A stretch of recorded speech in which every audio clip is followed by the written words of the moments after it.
Hello, everyone, and welcome back to Nightmare Narratives. I can picture some of you already in bed, maybe some of you just getting home from work. Wherever you are, whatever time it is, I'm glad you're here.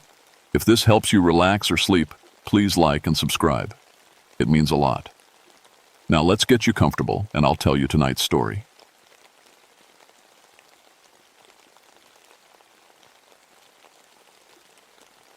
My name is Marcus Thornfield, and what I'm about to tell you happened during my 12th year as a ranger in the Olympic National Forest.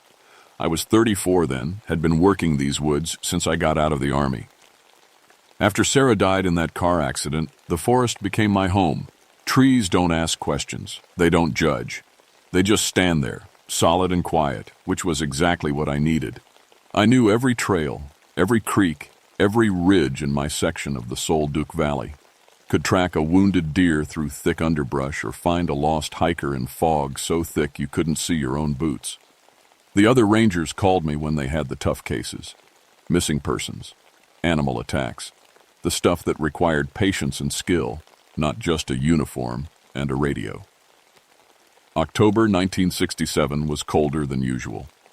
Snow had already dusted the higher peaks and the temperature was dropping toward 20 degrees at night. The forest felt different that month, quieter. Even the squirrels seemed nervous, chattering more than usual and staying close to their trees. I'd been a ranger long enough to trust my gut when the woods felt wrong. But monsters? That was campfire nonsense. Stories to scare tourists. I'd tracked everything from wounded bears to lost hikers, but I'd never seen anything that couldn't be explained by bad weather, poor planning, or plain old human stupidity. The call came in on a Tuesday morning. Henderson family of 4 had been camping near the Sol Duc River for 3 days. They'd checked in by radio on Sunday like they were supposed to. Nothing Monday, nothing Tuesday. Their permits said they'd be back at the ranger station by now. Jake Morrison, one of the younger rangers, was supposed to go with me, but his wife was having complications with her pregnancy, so I headed out alone. 15 miles from the nearest station, through territory I knew, like my own backyard, St. Andrews Search and Rescue. I'd done it 100 times before. The trail to their campsite followed the river for most of the way. The water was running fast and cold, carrying bits of ice from the higher elevations. My boots crunched through frozen leaves, and my breath made white clouds in the air. Everything looked normal, felt normal. Just another day in the woods. But as I got closer to the Henderson campsite, something changed. The forest got quieter. Not the peaceful quiet of a winter morning, but the dead silence that comes before a storm. No bird calls, no insects. Even the river seemed to whisper instead of babble. I stopped and listened. 12 years in these woods had taught me to pay attention when nature held its breath. Something was wrong. I just didn't know what yet. The silence followed me down the trail like a shadow. Every step felt watched. Every broken branch made me look over my shoulder. By the time I reached the campsite, my hand was resting on the grip of my service pistol, though I couldn't say why. The Henderson campsite looked like a war zone. Their blue tent was shredded, long tears running from top to bottom. The cuts were too clean for bear claws, too wide for a cougar. Whatever had done this was strong enough to slice through canvas like it was tissue paper. Their gear was scattered everywhere. Sleeping bags, cooking pots, clothes, all thrown around like someone had picked up the tent and shaken it. But there was no blood, no bodies, no sign of the family at all. I knelt beside the tent and studied the damage. The tears started about 8 feet off the ground and ran downward. No animal I knew could reach that high while standing on the ground. The marks were too precise, too deliberate. This wasn't random destruction. This was something with intelligence behind it. The drag marks started at the tent and led toward the river. They were wrong too wide for human shoulders, too deep for someone being pulled along the ground.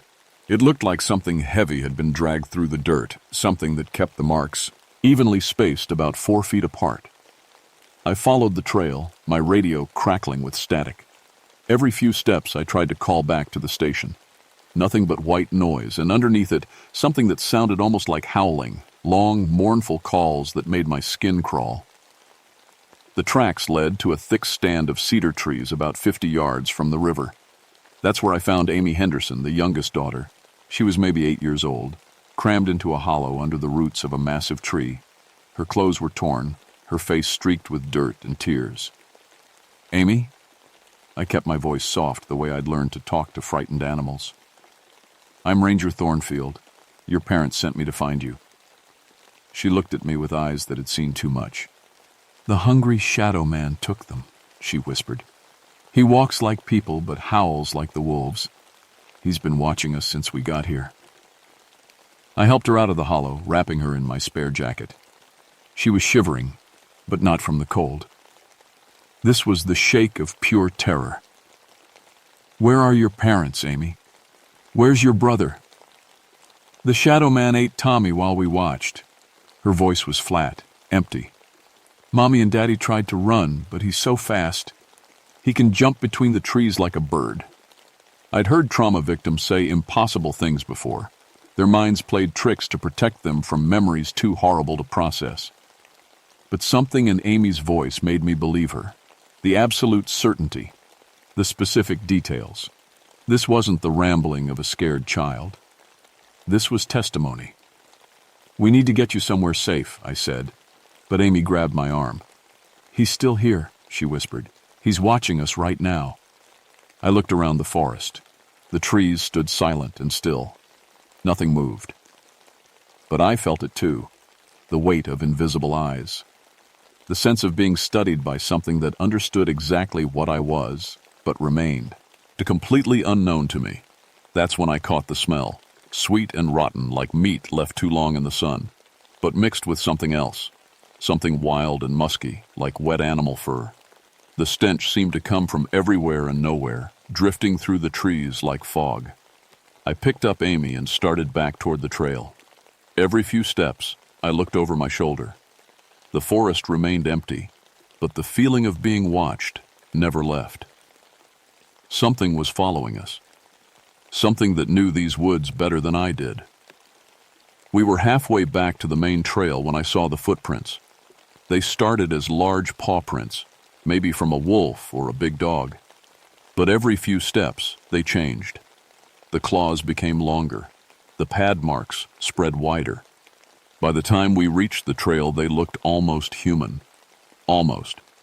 But they were twice as long as my size 10 boots and showed claw marks that dug deep into the frozen earth. Whatever was making these tracks was bigger than any person, stronger than any animal I knew. Amy hadn't spoken since we left the cedar grove. She kept looking back over my shoulder, her small body tense with fear. "He's coming," she finally whispered. "He's hungry again." I radioed for backup as soon as we got back to the main trail. Jake Morrison's voice crackled through the static 20 minutes later. "On my way, Marcus. ETA 40 minutes. While we waited, I tried to get more information from Amy. She sat on a fallen log, my jacket wrapped around her like a blanket, and told me things that made my blood run cold.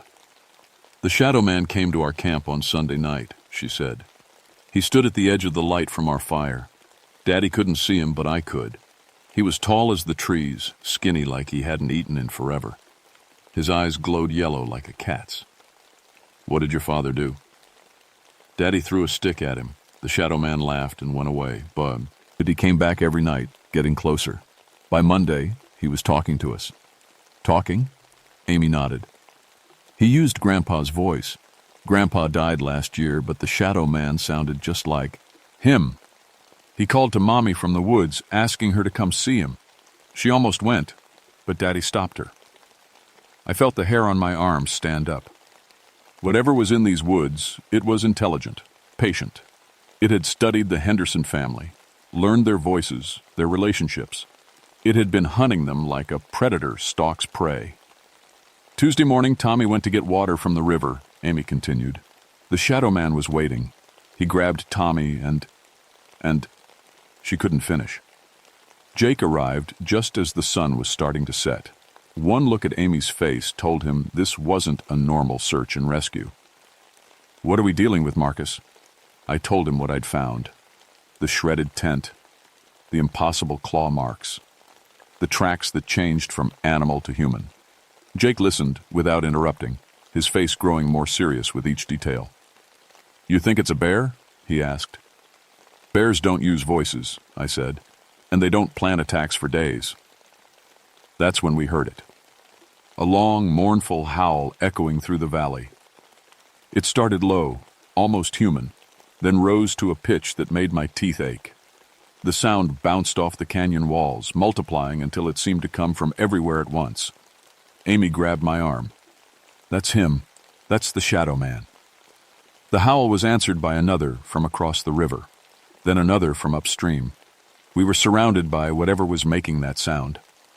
But I only counted one set of tracks, one creature. So how was it calling from 3 different directions? "We need to get back to the station," Jake said, but I shook my head. "We can't leave the Hendersons out here if they're still alive." "Marcus," Jake's voice was tight. "Look at the trees." I followed his gaze to the forest around us. Long strips of bark had been torn from the trunks, starting about 8 feet off the ground and running down to shoulder height. The wood underneath was pale and fresh, like the damage had been done recently. But what kind of animal could reach that high while standing on the ground? The marks weren't random. They formed a pattern like territorial markings. Someone, or something, was claiming this part of the forest as its own. The markings stretched as far as I could see in both directions, following the river like a boundary line. We're in its territory, I realized. It's been marking the area, warning others to stay away. Another howl, closer this time. Through the trees I caught a glimpse of movement, something tall and dark, moving between the trunks with impossible speed. 1 second it was there, the next it was gone, leaving only the impression of glowing eyes and reaching claws. "Did you see that?" Jake whispered. I nodded. Whatever was out there, it was huge. At least 9 feet tall, thin as a scarecrow, but moving with the fluid grace of a predator. It had been watching us, studying us, deciding whether we were worth the hunt. "Help me!" The voice came from across the river, clear and desperate. "Please, someone help me." I knew that voice. Robert Henderson, Amy's father. He was alive, calling for rescue from the other side of the water. I started toward the river, but Amy's scream stopped me cold. "Don't go! That's not Daddy! The Shadow Man is using his voice!" I listened more carefully. The voice was perfect, exactly what I'd expect from a man in trouble. But there was something wrong with the timing. The words came too evenly, like someone reciting lines from a script. And underneath the human voice, I could hear something else, a low growl that no human throat could make. "Help me!" the voice called again. "Amy, honey, come to Daddy." Amy buried her face in my jacket. "He ate them," she whispered. "He ate them all, and now he's using their voices to catch more people." The sun was almost down now, and the temperature was dropping fast. Our breath made white clouds in the air, and frost was forming on the fallen leaves. But the cold I felt had nothing to do with the weather. It was the chill of being hunted by something that understood exactly what I was, while I knew nothing about it. "We're leaving," I said. "Now." But as we started back toward the trail, I realized we were being herded. Every path that led away from the river was blocked by the stench of rotting meat. Every direction we tried to go, we caught glimpses of movement in the trees. Whatever was out there, it was driving us toward the water, toward the place where it wanted us to be. We never made it back to the trail. As full darkness fell, the creature stopped hiding. It emerged from the tree line like a nightmare made flesh, and I finally understood what Amy had been trying to tell me. It had once been human. You could see that in its basic shape, the way it moved on 2 legs, used its arms to grab and tear. But hunger had changed it into something else, something that belonged in the darkest corners of native legends and campfire stories. The thing stood at least 9 feet tall, but it was thin as a skeleton. Its skin was gray-white, stretched tight over bones that jutted out at wrong angles. Its face was the worst part. Human enough to be familiar, but twisted into something that made my eyes water to look at. Yellow fangs filled its mouth, and its eyes glowed with their own sick light. "Wendigo," I whispered. I'd heard the word from Charlie Blackhorse, a Quilot elder who sometimes guided hunting parties through the forest. He'd told me stories about cannibalistic spirits that haunted the deep woods, creatures that had once been human, but were consumed by hunger until they became something else entirely. The Wendigo tilted its head, studying us with those horrible, glowing eyes. When it spoke, it used Robert Henderson's voice again, but now I could hear the wrongness in it. The words came from a throat that wasn't built for human speech. "Amy," it called. "Come to Daddy, sweet. Heart, everything's going to be okay." Amy whimpered and pressed closer to me. Jake had his pistol out, but his hand was shaking. "What do we do, Marcus?" I remembered something else Charlie had told me. Wendigos were creatures of winter and darkness, but they feared fire. In the old stories, warriors would surround themselves with flames to keep the hungry spirits away. "Fire," I said. "We need fire."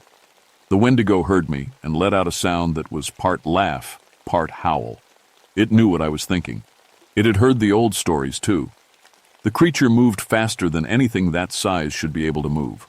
1 second it was 50 feet away, the next it was leaping through the air, crossing the distance between us in a single bound. Its claws caught Jake across the chest, tearing through his jacket and shirt like they were made of paper. Jake screamed and fell backward. The Wendigo landed on top of him, its weight driving him into the frozen ground. Those yellow fangs opened wide, and I could smell the rotting meat on its breath. I emptied my pistol into the thing's back. The bullets hit with solid thuds, but the Wendigo didn't even flinch. It looked back at me over its shoulder, and I saw something like amusement in those glowing eyes. "Your turn," it said in Jake's voice, even though Jake was unconscious beneath its claws. I grabbed Amy and ran toward the river. Behind us I could hear the Wendigo's laughter, low and bubbling like water over stones. It wasn't chasing us. It was playing with us, letting us think we had a chance. At the riverbank, I fumbled for my emergency flare kit. My hands were shaking so badly I could barely get the cap off. The Wendigo was walking toward us now, taking its time, savoring our fear. "Tell me about the hungry shadow man," it said in Amy's voice. "Tell me how he ate Tommy." The flare sparked to life, casting red light across the way. Tur. The Wendigo stopped, its head tilted to one side. For the first time it looked uncertain. I had 3 more flares. I lit them all, throwing them in a circle around Amy and me. The red light pushed back the darkness, and the Wendigo stepped back, its eyes narrowing. "Fire," I said, just like Charlie told me. The Wendigo snarled, but it didn't come closer. It paced around our circle of light like a caged animal, testing the boundaries. Every time it got close to the flames, it jerked back as if burned. "This won't last forever," it said in my own voice. "The fire will die, and then I'll eat you slowly, the way I ate the others." Dawn was still hours away. The flares would burn for maybe 30 minutes, but I had an idea. The emergency pack in my jacket had fire-starting supplies. If I could get a real fire going, something that would burn all night. I sent Amy to gather dry pine needles while I broke branches from the dead trees along the riverbank. The Wendigo watched us work, its eyes glowing with hate and hunger. It kept trying different voices, trying to trick us into leaving the protection of the flares. "Marcus," it called in Sarah's voice. "Marcus, I'm hurt. Please help me." That almost broke me. Hearing my dead wife's voice coming from that thing's throat was like being stabbed in the chest, but I kept building the fire, kept feeding it branches and pine needles until the flames were 6 feet high. The Wendigo howled in frustration. It couldn't get close enough to attack, but it couldn't leave either. Something about our presence, our fear, kept it circling like a moth around a flame. As the first gray light of dawn appeared in the eastern sky, the Wendigo began to change. Its movements became slower, more clumsy. The glow in its eyes dimmed. Whatever power it drew from the darkness was fading with the coming sun. "I'll find you again," it promised in a voice that was its own now, rough and inhuman. "I'll follow your scent back to your station. I'll eat everyone there while you listen."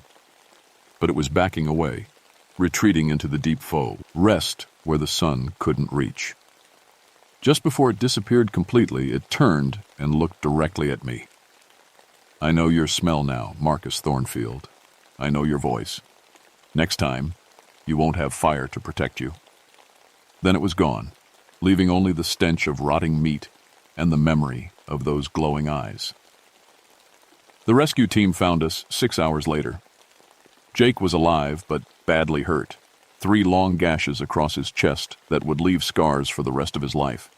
Amy was in shock, but physically unhurt. They airlifted both of them to the hospital in Seattle. We found the Henderson family's remains that afternoon. What was left of them, anyway. The Wendigo had dragged them to a cave system near the river, a place where the bones of other victims lay scattered in the darkness. Some of the bones were old, maybe decades old. Others were fresh. The official report listed it as a bear attack. That's what the newspapers printed, what the families were told. A rogue grizzly, probably sick or injured, had attacked the campsite. The bear was never found, of course. The case was closed. But I knew the truth.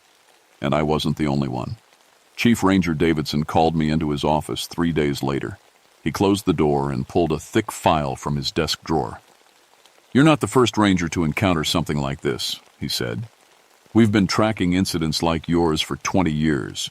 Different locations, different witnesses, but the same creature. Or creatures like it." The file was full of reports. Campers found partially eaten, hikers who disappeared without a trace, witnesses who described tall, thin figures with glowing eyes and impossible speed. All of them explained away as bear attacks or falls or people who simply got lost in the wilderness. "What are we dealing with?" I asked. Davidson shrugged. "Officially, nothing. Unofficially, something that's been living in these forests a lot longer than we have, something that knows how to stay hidden." I started carrying a fire kit after that. Not the standard emergency supplies, but something more extensive. Flares, waterproof matches, fire starter, dry tinder. I studied the old tribal stories, learned the traditional ways of protection. I wasn't going to be caught unprepared again. Amy Henderson spent 3 months in therapy. The doctors said she was making progress, but she still woke up screaming most nights. Her parents sent her to live with relatives in California, far from the forests of Washington. I hoped she'd be safe there. Jake recovered from his injuries, but he never came back to the Forest Service. He got a job in the city, working in an office building where the only wilderness was a few potted plants by the window. He was smart to leave. Some things, once you've seen them, you can't unsee. Winter came early that year. By November, the Solduke Valley was buried under 4 feet of snow. The hiking trails were closed, the campgrounds empty. But on quiet nights, when the wind was still, you could hear howling echoing through the valley. Long, mournful calls that made the hair on your arms stand up. I retired from the Forest Service 5 years later, moved to a small town in Oregon, far from the deep woods. But I still carry that fire kit. Still wake up sometimes, thinking I smell rotting meat and wet fur. Still listen to the news from Washington, watching for reports of missing hikers or unexplained bear attacks. Because I know it's still out there, hungry, patient, waiting for the next family to camp too far from civilization, the next lone hiker to wander off the marked trails. The Wendigo is real, and it remembers the scent of everyone who's ever escaped its hunger. If you're planning to go camping in the Pacific Northwest, take my advice. Stay on the marked trails. Don't camp alone.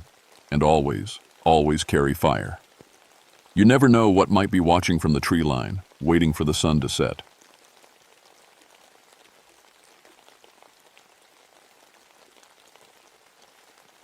My name is Robert Whitehawk, and I need to tell you about something that happened in the Huron National Forest back in 1979. Something that changed everything I thought I knew about the world. I was 38 then, been working as a forest ranger for 15 years. Had a wife named Sarah and a baby girl, Emma, who was just starting to walk. We lived in a small cabin about 25 miles from the nearest town, right on the edge of the Osable River District. Most folks would call it lonely, but I loved the quiet. The forest was my home. My grandmother used to tell me stories when I was little. She was full-blooded Ojibwe, and she had this way of talking about the old spirits like they were real as the trees around us. She'd sit me down by the fire and tell me about the Shunka Warakin, wolf spirits that could change shape and hunt in the darkness. "They're not gone, Bobby," she'd whisper. "They're just waiting." I stopped believing those stories when I got older. Science made more sense. I learned about wildlife patterns, animal behavior, forest ecology. I could track any animal through the woods, knew every sound the forest made at night. I thought I understood everything about my world. That November was colder than usual. The first snow had already fallen, and the temperature was dropping near freezing every night. Hunting season was in full swing, so I was doing extra patrols to make sure everyone was following the rules.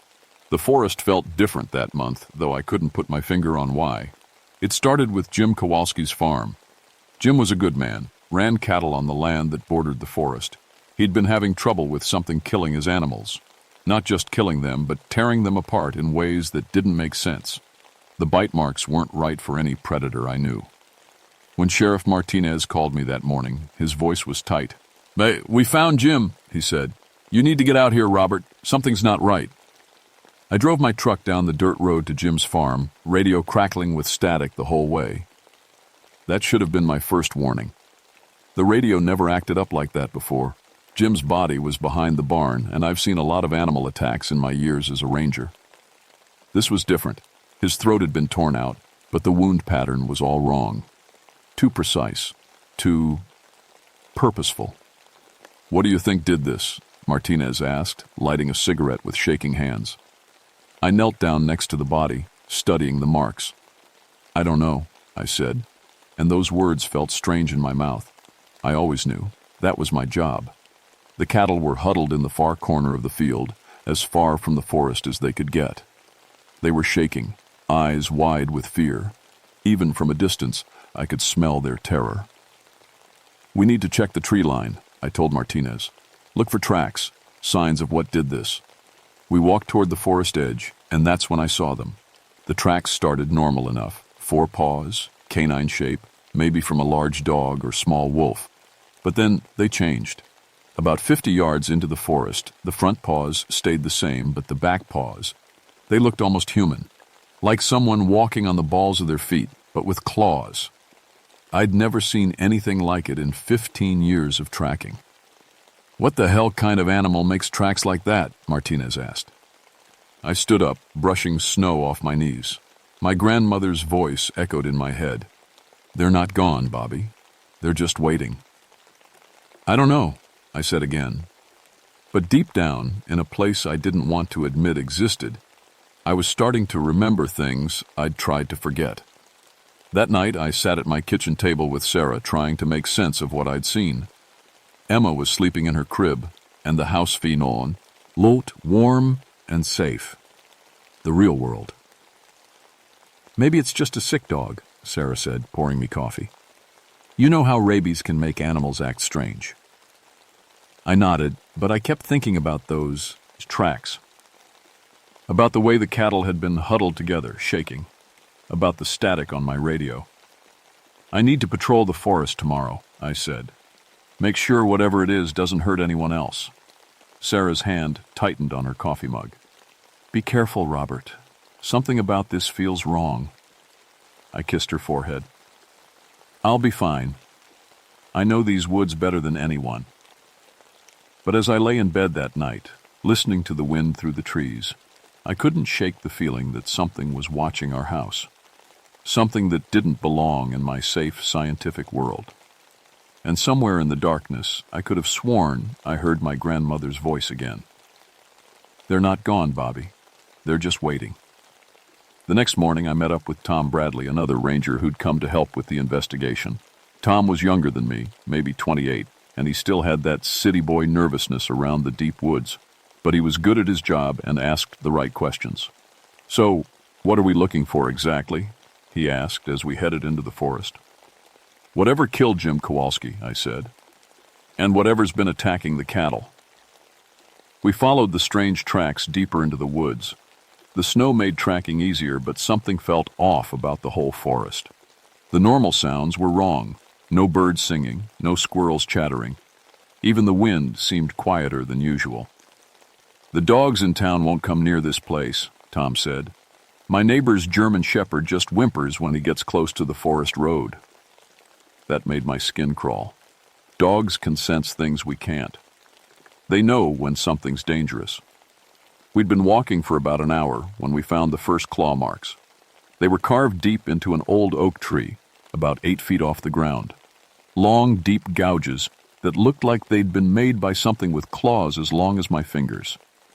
Jesus, Tom whispered. Mas, what could reach that high? I touched the marks. They were fresh, maybe a day old. And they weren't random. They formed a pattern, like some kind of territorial marking. Bears? Tom suggested, but his voice didn't sound convinced. Wrong time of year, I said. They should be getting ready to den up for winter. We kept following the tracks, and they led us to a clearing where something had been digging. The ground was torn up, and there was a smell I couldn't identify. Not quite animal, not quite human. Something in between that made my stomach turn. That's when we heard it. The howl started low, almost like a wolf, but then it changed. It got higher, more human, like someone screaming, but trying to sound like an animal. It echoed through the trees, coming from everywhere and nowhere at once. Tom grabbed my arm. What the hell was that? I'd heard wolves howl 1,000 times. This wasn't a wolf. We need to keep moving, I said, trying to sound calmer than I felt. But the howling had done something to the forest. The silence that followed was complete. No wind, no rustling leaves, nothing. Like the whole world was holding its breath. We followed the tracks to a creek bank, and that's where things got really strange. The tracks went to the water's edge, then disappeared. But on the other side of the creek, maybe 20 feet away, they picked up again. Not like something had waded across, like it had jumped the whole distance. That's impossible, Tom said. Nothing can jump that far. I was starting to think a lot of impossible things were happening in my forest. We crossed the creek on a fallen log and kept following the trail. The tracks were changing as we walked. Sometimes they looked like a large dog, sometimes like a wolf, sometimes like those weird human-animal prints I'd seen before. Like whatever was making them couldn't decide what shape it wanted. Ted to be. That's when we saw it. Through the trees, maybe 100 yards away, something was moving. At first, I thought it was a person. It was running upright on 2 legs. But it was too tall, too fast. And as we watched, it dropped down to all 4s without missing a step, running like a wolf, but bigger than any wolf I'd ever seen. Did you see that? Tom whispered. I nodded, my mouth too dry to speak. The thing, whatever it was, disappeared into the thick trees, but we could hear it moving, circling around us. Branches snapping, leaves rustling, getting closer. We need to get back to the truck, I said. We started walking faster, but the sounds kept following us. Sometimes ahead, sometimes behind, sometimes on both sides at once. Like there was more than one of them, or like it was moving faster than anything should be able to move. Tom's radio crackled with static. Base, this is Bradley. We've got a situation in Sector 7. Nothing but static came back. Base, do you copy? Still nothing. My radio was dead too, just like at Jim's farm. The sun was starting to set and the forest was getting darker. That's when we heard the voice. Help me, it called from somewhere ahead of us. Please help me. It sounded like a woman, scared and hurt. But there was something wrong with it. Something that made every instinct I had scream danger. Tom started toward the voice. Someone's in trouble. I grabbed his arm. No. Something's wrong. Help me, the voice called again. I'm lost. Please. But this time the voice came from behind us. The exact same voice, the exact same words. Like a recording being played back. Tom's face went white. That's not human. We ran. The thing followed us, crashing through the forest like a freight train. I could hear it breathing, heavy and wet, getting closer. Once, I looked back and saw eyes reflecting in the darkness. Yellow eyes, too high off the ground to belong to any normal animal. We made it to the truck just as full darkness fell. I fumbled with the keys, hands shaking, while Tom kept looking back at the teacher. "Line. There," he said. "Do you see it?" I looked where he was pointing. At the edge of the forest, something tall and dark was standing between two trees, watching us. It was the wrong shape to be human, but it was standing upright like a person, and those yellow eyes were staring right at us. I got the engine started and we drove away as fast as the dirt road would let us. In the rearview mirror, I could see the thing following us to the edge of the forest, but it didn't come out onto the road. "What was that?" Tom asked. I thought about my grandmother's stories, about the old spirits that could change shape and hunt in the darkness. "I don't know," I said, but I was starting to think I did know, and that scared me more than anything else. The attacks started happening every few days after that, always at night, always near the forest edge. Farmer Peterson lost half his chickens. The Williams family's dog disappeared, and they found blood and feathers scattered across their yard. Each time, there were those strange tracks, sometimes animal, sometimes almost human, always impossible to follow for very long. I started carrying my rifle on every patrol. Tom did too. We both knew we were dealing with something that regular ranger training hadn't prepared us for. "The State Wildlife Department wants to send a team," Tom told me one morning. "They think it might be a bear with rabies." I almost laughed. A bear doesn't make tracks like that, and bears don't mimic human voices. "You want to tell them that?" They wouldn't believe us. And that was the problem. How do you file a report about something that changes shape? How do you explain tracks that morph from animal to human? How do you tell your supervisor that something in the forest is hunting people and it's not any animal in the textbooks? I decided to do some research.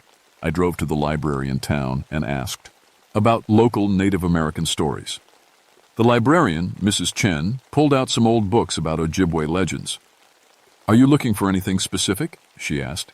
"Stories about unusual animals, things that might hunt people." She gave me a strange look, but she found what I was looking for. The Shunka Warakin, wolf spirits that could change between animal and human form. According to the stories, they were created when a human committed terrible acts and was cursed to live as a beast. But they weren't quite animal and weren't quite human. They were something in between, something hungry and angry and wrong. The stories said they were strongest during the new moon, when the darkness was complete. They said they could run faster than any normal animal, jump impossible distances, and they were smart enough to use tools and set traps. They could mimic human voices to lure people away from safety. Most importantly, the stories said they were drawn to people who had forgotten the old ways, people who had turned their backs on the traditional knowledge, people like me. I was reading about protection rituals when my radio crackled to life. Tom's voice, tight with fear. "Robert, get out here now. Highway 23, mile marker 15. We've got another body." I drove to the scene with my heart pounding. This time, it was a hunter named Dave Morris. He'd been camping alone near the forest, and something had torn his tent apart. The body was... I still have nightmares about what I saw. But it was the tracks around the campsite that made my blood run cold. They started as wolf prints, but as they circled the tent, they gradually changed. First, the back paws became more human-like, then the front paws. By the time they reached the tent, they were the footprints of a large man with claws. "It's learning," I told Tom. "Getting more human." "What's learning?" I couldn't explain it without sounding crazy, but I was starting to understand that my grandmother's stories weren't just legends. They were warnings. That night, I sat Sarah down and told her everything. About the Uaks, about the thing we'd seen in the forest, about the voices that mimicked human speech. I expected her to think I was losing my mind. Instead, she nodded. "Your grandmother called this morning," she said. "She wanted to know if you were having dreams about wolves." I stared at her. "Dreams?" "She said you would be. She said the old spirits were stirring, and they'd come for you because you'd forgotten how to protect yourself." I hadn't told anyone about the dreams. But for the past week, I'd been waking up in cold sweats, remembering yellow eyes and the sound of bones cracking and reshaping. Dreams where something was hunting me through the forest, getting closer every night. "She wants you to come see her," Sarah said. "She says she has something that belonged to your great-grandfather." I didn't want to go. I'd spent years trying to be a modern man, a scientist, someone who dealt with facts instead of superstitions. But Dave Morris was dead, and whatever killed him was still out there, and it was getting bolder. The next morning, I drove to my grandmother's house on the reservation. She was waiting for me on the porch, a small leather bag in her hands. "You're in danger, Bobby," she said without any greeting. "The Shunka Warakan has picked up your scent." "Grandmother, You don't believe." She held up the bag. "Your great-grandfather knew how to deal with these spirits. He was a medicine man, a protector. This is sage, blessed and prepared the old way. And this..." She pulled out a small silver medallion. "This has been in our family for generations. It will hurt the spirit, but only if you believe in its power." I took the items, feeling foolish. "What am I supposed to do with these?" "When it comes for you, and it will come for you, you burn the sage. The smoke will confuse it, make it harder for the spirit to hold its shape. And the silver..." She pressed the medallion into my palm. "The silver will cut its connection to the spirit world. But Bobby, you have to believe. If you don't believe, they're just objects." I drove home with the sage and medallion, still not sure what to think. But that night, as I was getting ready for bed, I heard something outside, scratching at the walls of our house. I grabbed my rifle and went to the window. In the moonlight, I could see claw marks being carved into the side of our cabin, fresh, deep gouges, just like the ones on the trees. But I couldn't see what was making them. Then I heard Emma crying in her crib, and Sarah's scream from the bedroom. I ran to the bedroom and found Sarah standing in the corner, pointing at the window. Something was looking in, a face that was almost human, but wrong. The eyes were yellow, and the mouth was full of teeth that belonged on a wolf. As I watched, the face changed. The features shifted, became more human, then more animal, then something in between. It was like watching clay being molded by invisible hands. I raised my rifle, and the thing smiled. Then it dropped away from the window and disappeared into the darkness. "Pack a bag," I told Sarah. "Take Emma and go to your sister's in town. Don't come back until I call you." "Robert, what's happening?" I looked at the scratches on our window, at the tracks in the dirt outside. "Something's hunting us," I said, "and I think it's just getting started." Sarah and Emma left the next morning, and I was alone in the cabin with my rifle, my radio, and the leather bag my grandmother had given me. I'd called in sick to work. How do you explain to your supervisor that you need time off to fight a shape-shifting wolf spirit? Tom came by around noon. "You look like hell," he said. "Didn't sleep much. It was outside the house last night." He sat down at my kitchen table, and I could see the exhaustion in his face, too. "Robert, I think we need to call in the state police. Maybe the FBI. This thing has killed 3 people. "And tell them what? That we're being hunted by a werewolf? Then what do we do?" I showed him the sage and the silver medallion. "My grandmother says these will work." Tom stared at the objects like they were from another planet. "You're talking about fighting this thing with herbs and jewelry? You got a better idea?" He didn't answer. We spent the afternoon preparing. I had Tom help me spread salt around the cabin, another thing my grandmother had told me to do. We checked and rechecked our rifles, made sure the radio was working. I kept the sage and medallion in my pocket, feeling like a fraud but not knowing what else to do. As the sun started to set, the forest became completely silent. No birds, no insects, no wind. Just dead quiet, like the world was waiting for something to happen. That's when we heard the howling. It started far away, but it was coming closer. That same sound we'd heard before, starting like a wolf, then changing, becoming something that hurt to listen to. Tom grabbed his rifle and went to the window. "I can see it," he whispered. "At the tree line." I looked over his shoulder. The thing was standing between 2 pine trees, maybe 50 yards away. It was tall, taller than a man, and it was shaped wrong. Too much muscle, arms too long, legs that bent at strange angles. But it was standing upright, watching our cabin with those yellow eyes. "Is it human or animal?" Tom asked. "Both," I said. "Neither." As we watched, the thing began to change. Its body started to shift, bones cracking and reshaping. It dropped to all fours, but it didn't get smaller. If anything, it got bigger. The face elongated, became more wolf-like, but the intelligence in the eyes remained human. Then it started moving toward the cabin. "Shoot it," Tom said. I aimed and fired. The bullet hit the thing in the chest, and it stumbled but didn't fall. Dark blood splattered the snow, but the wound seemed to heal as we watched. "Silver," I said. "We need silver bullets." "We don't have silver bullets." The thing was at the cabin now, circling it. We could hear its claws on the walls, the scraping sound of something, trying to find a way in. Then it started talking. "Robert," it said in a voice that was almost human. "Come outside, Robert. I just want to talk." The voice was familiar. It took me a moment to realize it was using Jim Kowalski's voice, the dead farmer. "I'm lonely, Robert," it said, now using Dave Morris's voice. "Come outside and keep me company." Tom was backing away from the window. "This isn't real. This can't be real." Then the thing's voice changed again. This time, it was using Sarah's voice. "Robert, help me. It's got Emma. Please help us." I almost ran for the door. The voice was perfect, exactly like my wife's. But Sarah was safe in town with her sister. This thing was using my love for my family against me. "Robert, please," it said in Emma's baby voice. "Daddy, help me." I pulled out the sage and lit it with shaking hands. The cabin filled with aromatic smoke, and immediately the scratching sound stopped.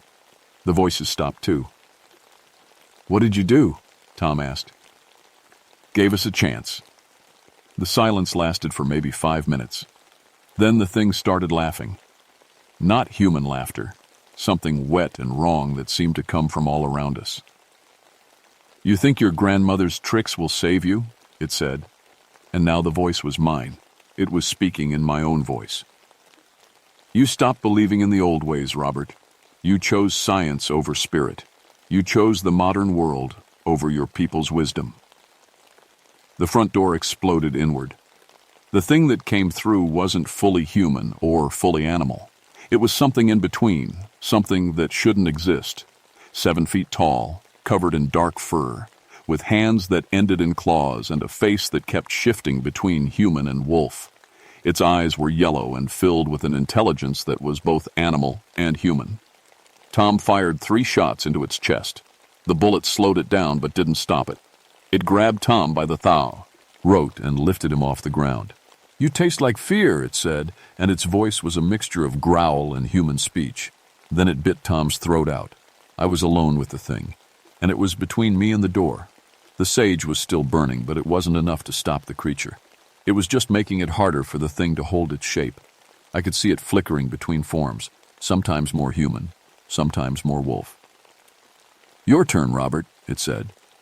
"I've been saving you for last." I pulled out the silver medallion and held it up. The thing hissed and took a step back. "Your grandmother told you about that, didn't she?" it said. "But she didn't tell you the whole truth.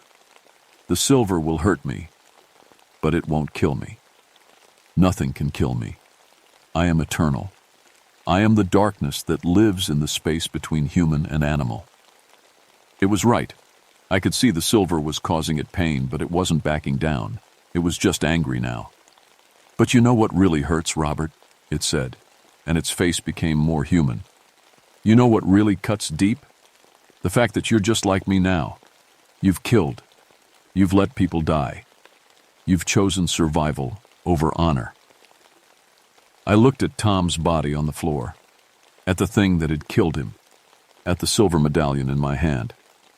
"I'm nothing like you," I said. "No." The creature smiled, showing teeth that were too long and too sharp. "Then why did you let me hunt all those people? Why didn't you warn them? Why didn't you believe your grandmother's stories until it was too late?" It was right. I had doubted. I had chosen science over tradition, and people had died because of it. I made mistakes, I said, but that doesn't make me a monster. Doesn't it?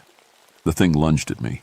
I pressed the silver medallion against its chest, and it screamed, a sound that was part wolf howl, part human agony. The smell of burning flesh filled the cabin. But it didn't stop. It grabbed me by the shoulders and lifted me off the ground. I could feel its claws cutting through my jacket, feel its breath on my face. You're going to feed me now, Robert, it said. And then you're going to become like me. The hunger will take you, and you'll hunt just like I do. I could feel myself changing, not physically, but inside. The fear was turning to anger, the anger to hate. I wanted to hurt this thing, to make it suffer like it had made Tom suffer. And that's when I understood. The creature wasn't just a monster, it was a test, a mirror that showed you what you could become if you gave in to the darkness. Instead of fighting it, I closed my eyes and thought about Sarah, about Emma, about my grandmother's stories and the wisdom I'd been too proud to accept. The creature sensed the change in me. What are you doing? Choosing, I said. I dropped the silver medallion and grabbed the burning sage instead. I pressed it against the creature's face, and this time something different happened. The smoke didn't just hurt it, it began to dissolve it. No, the creature said, and its voice was becoming less human. You don't understand. I am your darkness. I am part of you. If you destroy me, you destroy yourself. Maybe, I said, but I'd rather die as a man than live as a monster. The creature's form began to break apart, becoming smoke and shadow. Its yellow eyes were the last thing to fade. This isn't over, Robert, it whispered. There are others. There are always others. Then it was gone, and I was alone with Tom's body and the smell of sage smoke. Dawn was breaking outside, and I could hear birds singing again. The forest was alive once more. But I knew the creature had been right about one thing. This wasn't over. It was just the beginning. I buried Tom in the forest, in a clearing where the morning sun would always find him. The official report said he'd been killed by a rabid wolf that was never found. Sometimes the truth is too big for paperwork. Sarah and Emma came home 3 days later. Sarah took one look at my face and knew something had changed. Is it over? She asked. For now, I said. But there are others out there. The creature told me so. I showed her the silver medallion, which now had a black burn mark where it had touched the creature's chest. My grandmother was right. Some of the old knowledge is still needed. Sarah held Emma close. What do we do now? We learn, I said. We remember. We prepare. I started visiting my grandmother more often after that. She taught me about the old ways, about protection rituals and spirit signs. She told me about other rangers across the Great Lakes region who had encountered similar creatures. We weren't alone in this fight. The spirits are restless, she said one afternoon as we sat by her fireplace. The modern world has pushed them to the edges, but they're still there, still hungry. Why me? I asked. Why did it come for me? Because you're between worlds, Bobby. You understand both the old ways and the new. That makes you dangerous to them, but it also makes you necessary. I kept working as a ranger, but now I carried more than just a rifle and a radio. I had sage, silver, and salt. I had the knowledge my grandmother had passed down, the wisdom I'd been too proud to accept before. Other rangers started calling me when they had cases that didn't make sense. Strange tracks, impossible animal behavior, attacks that defied explanation. I'd drive out to help them, bringing my grandmother's teachings and the tools she'd given me. We saved some people. We lost others. But we were fighting back. The creature had been right about one thing. There were others. Over the years, I encountered 3 more shapeshifters in different parts of the forest. Each time, the pattern was the same. They targeted people who had forgotten the old ways, who had turned their backs on traditional knowledge. But I was ready for them now. I retired from the ranger service 10 years later, but I never stopped patrolling the forest. I trained other rangers, taught them what to look for, how to protect themselves. Started a quiet network of people who understood that not everything in the woods could be explained by science. Sarah supported me, even when she didn't fully understand. Emma grew up knowing both worlds, the modern one of school and friends and television, and the older one of spirits and traditional knowledge. She learned to respect both. Now I'm 73, and the forest is still my home. I still patrol the woods, still carry sage and silver. The creatures are still out there, in the spaces between worlds, in the darkness that exists in every human heart. But they're not unopposed. My grandmother passed away 5 years ago, but before she died, she gave me her final gift, a book of stories and rituals that had been passed down for generations. The spirits are getting stronger, she said. The old barriers are weakening. Someone needs to remember how to fight them. I've been teaching Emma what I know. She's a park ranger now, working in the Upper Peninsula. She calls me sometimes with questions about strange tracks or impossible animal behavior. I give her the same advice my grandmother gave me. Believe in the old ways, but don't forget the new ones. Both are tools. Both are necessary. The Michigan shadow still haunts my dreams sometimes.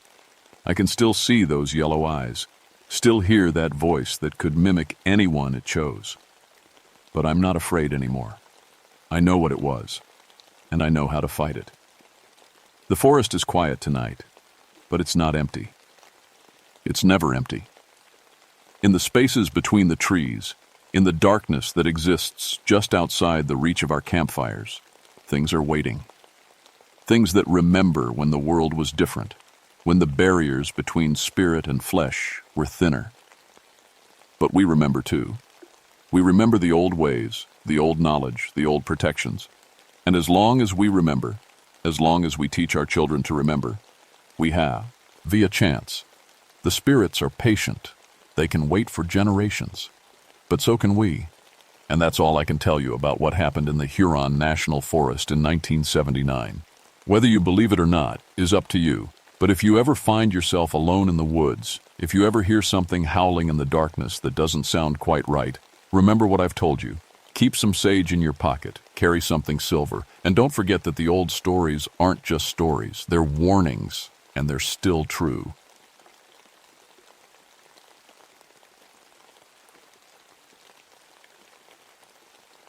My name is Anthony Grimwald, and I spent 22 years as a ranger in the Pine Barrens of New Jersey.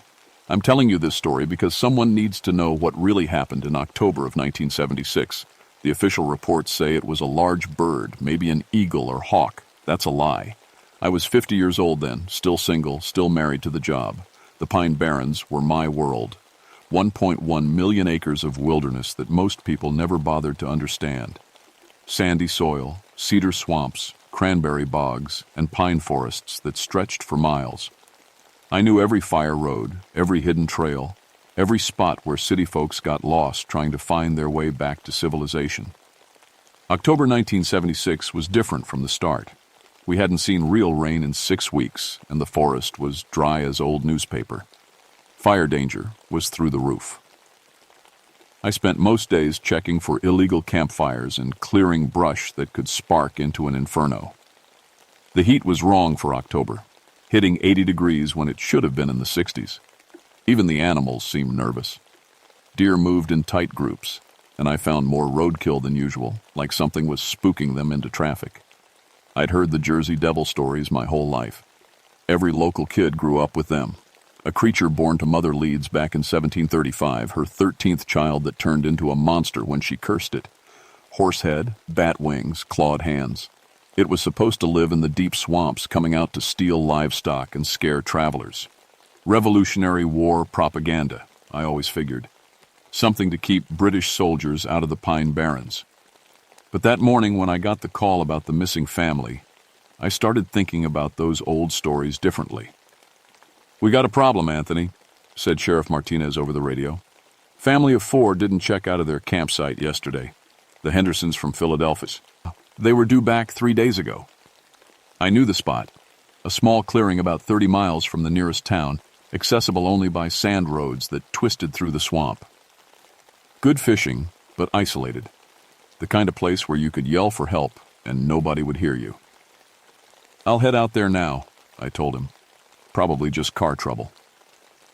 But as I loaded my truck with rescue gear, I had a feeling it wouldn't be that simple. The forest felt wrong that morning. Too quiet. In all my years in the Pine Barrens, I'd never heard silence like that. No insects buzzing, no birds calling, even the wind seemed to be holding its breath. I took the old sand road that wound through the cedar swamps. My truck bounced over ruts and fallen branches, kicking up dust that hung in the still air. The deeper I went, the more twisted the trees became. Cedar and pine gave way to gnarled oaks that looked like they were reaching for something they couldn't quite grasp. The Henderson campsite was in a clearing beside a small pond. I saw their blue tent right away, but something was wrong with it. The roof was shredded, hanging in strips like someone had taken a knife to it. But there were no footprints around the tent, no sign of struggle on the ground, just claw marks on the tent roof as if something had attacked from above. Their car was still there, keys in the ignition, cooler full of food, 4 sleeping bags laid out neat and tidy. But no people, no blood, no sign of where they'd gone. I called it in and spent the rest of the day searching. Found nothing. It was like the Hendersons had just vanished into thin air. But as the sun started to set, I noticed something else. The silence was getting deeper. Not just quiet. Empty. Like the whole forest was holding its breath, waiting for something to happen. That night I couldn't sleep. I kept thinking about those claw marks on the tent, roof. What kind of animal attacks from above, and why were there no tracks on the ground? I didn't know it then, but the Jersey Devil had started hunting again, and I was about to become its next target. The next morning brought more bad news. 3 farms within 10 miles of the Henderson campsite reported dead livestock. I drove out to check, hoping to find some normal explanation. Bears, maybe, or wild dogs. The first farm belonged to old Pete Kowalski, a Polish immigrant who'd been raising horses in the Pine Barrens for 30 years. I found him standing in his pasture, staring at something on the ground. "Never seen anything like it," he said when I walked up. "Found her this morning." It was a mare, a beautiful chestnut that I'd seen Pete ride around town. She was lying on her side, but there was no blood on the ground, no bite marks, just 4 small puncture wounds on her neck, like someone had driven nails into her. "Looks like she was drained," Pete said. "Blood's all gone, but the body's still warm." I knelt down and examined the wounds. They were too precise for a wild animal, too clean, and they were on the top of the neck, not the sides where a predator would naturally bite. "You hear anything last night?" I asked. Pete shook his head. "That's the strange part. Usually the horses make noise when something's wrong, but last night, nothing. Like they were too scared to make a sound." I spent the day checking the other farms. Same story everywhere. Dead animals, drained of blood with puncture wounds on the neck. But no tracks, no signs of struggle, and that same unnatural silence. By evening, I was starting to think we had a problem bigger than a few dead animals. I was driving back to town when I saw it. A shadow passed over my truck. Big shadow, too big to be a bird. I pulled over and got out, looking up at the sky. It was getting dark, but I could see something moving between the clouds. Something with wings. That's when I heard the sound. It started as a whistle, high and thin. Then it dropped lower, becoming a moan. Then lower still, until it was a growl that seemed to come from the ground itself. The sound made my teeth ache and my skin crawl. It was like nothing I'd ever heard before. I grabbed my flashlight and swept it across the trees. Nothing. But I could feel something watching me. Something big and hungry and patient. I got back in my truck and drove home as fast as I could. But I couldn't shake the feeling that I was being followed. That night, I couldn't sleep again. I kept thinking about the stories my grandmother used to tell, about the Jersey Devil stalking through the Pine Barrens, looking for prey, about the screams that echoed through the swamps on moonless nights. I'd always thought they were just stories, but now I was starting to wonder if my grandmother had been trying to warn me. The next morning, I found scratch marks on my truck, 4 deep gouges in the metal, like something with claws had been testing its strength. The marks were on the roof of the cab, 8 feet off the ground. I called the state police and asked for backup. They sent Officer Ray Kowalski, Pete's son, a good kid who'd grown up in the Pine Barrens like me. People are scared, Ray told me when he arrived. Mrs. Patterson says she saw something flying over her house last night. Something big, with wings like a bat. And the Miller family found their dog dead this morning. Same wounds as the horses. We spent the day searching the area around the Henderson campsite. The deeper we went into the swamp, the stranger things got. Trees with bark stripped off in perfect circles. Branches broken off at exactly the same height, like something had been marking territory. And then we found the smell. It was sulfur mixed with something else. Something organic and rotten, like burned feathers and old meat. The smell was strongest near a cluster of dead cedar trees, their branches twisted into shapes that looked almost lit, symbols. "What do you think did this?" Ray asked. I didn't want to tell him what I was thinking, that the Jersey Devil stories might be more than just stories, that something was hunting in the Pine Barrens, and it was getting bolder. Instead, I said, "Let's get out of here. It's getting dark." But as we walked back to our vehicles, I heard that sound again, the whistle that became a moan, that became a growl. And this time, it was closer, much closer. The attacks got worse over the next few days. More livestock died. More families reported seeing winged shapes in the night sky. And the Jersey Devil started getting personal. I was checking a fire break near the swamp when I saw it for the first time. Really saw it, not just a shadow or a glimpse. It was perched on a dead tree about 50 yards away, watching me. At first I thought it was a person. It had a human shape, more or less.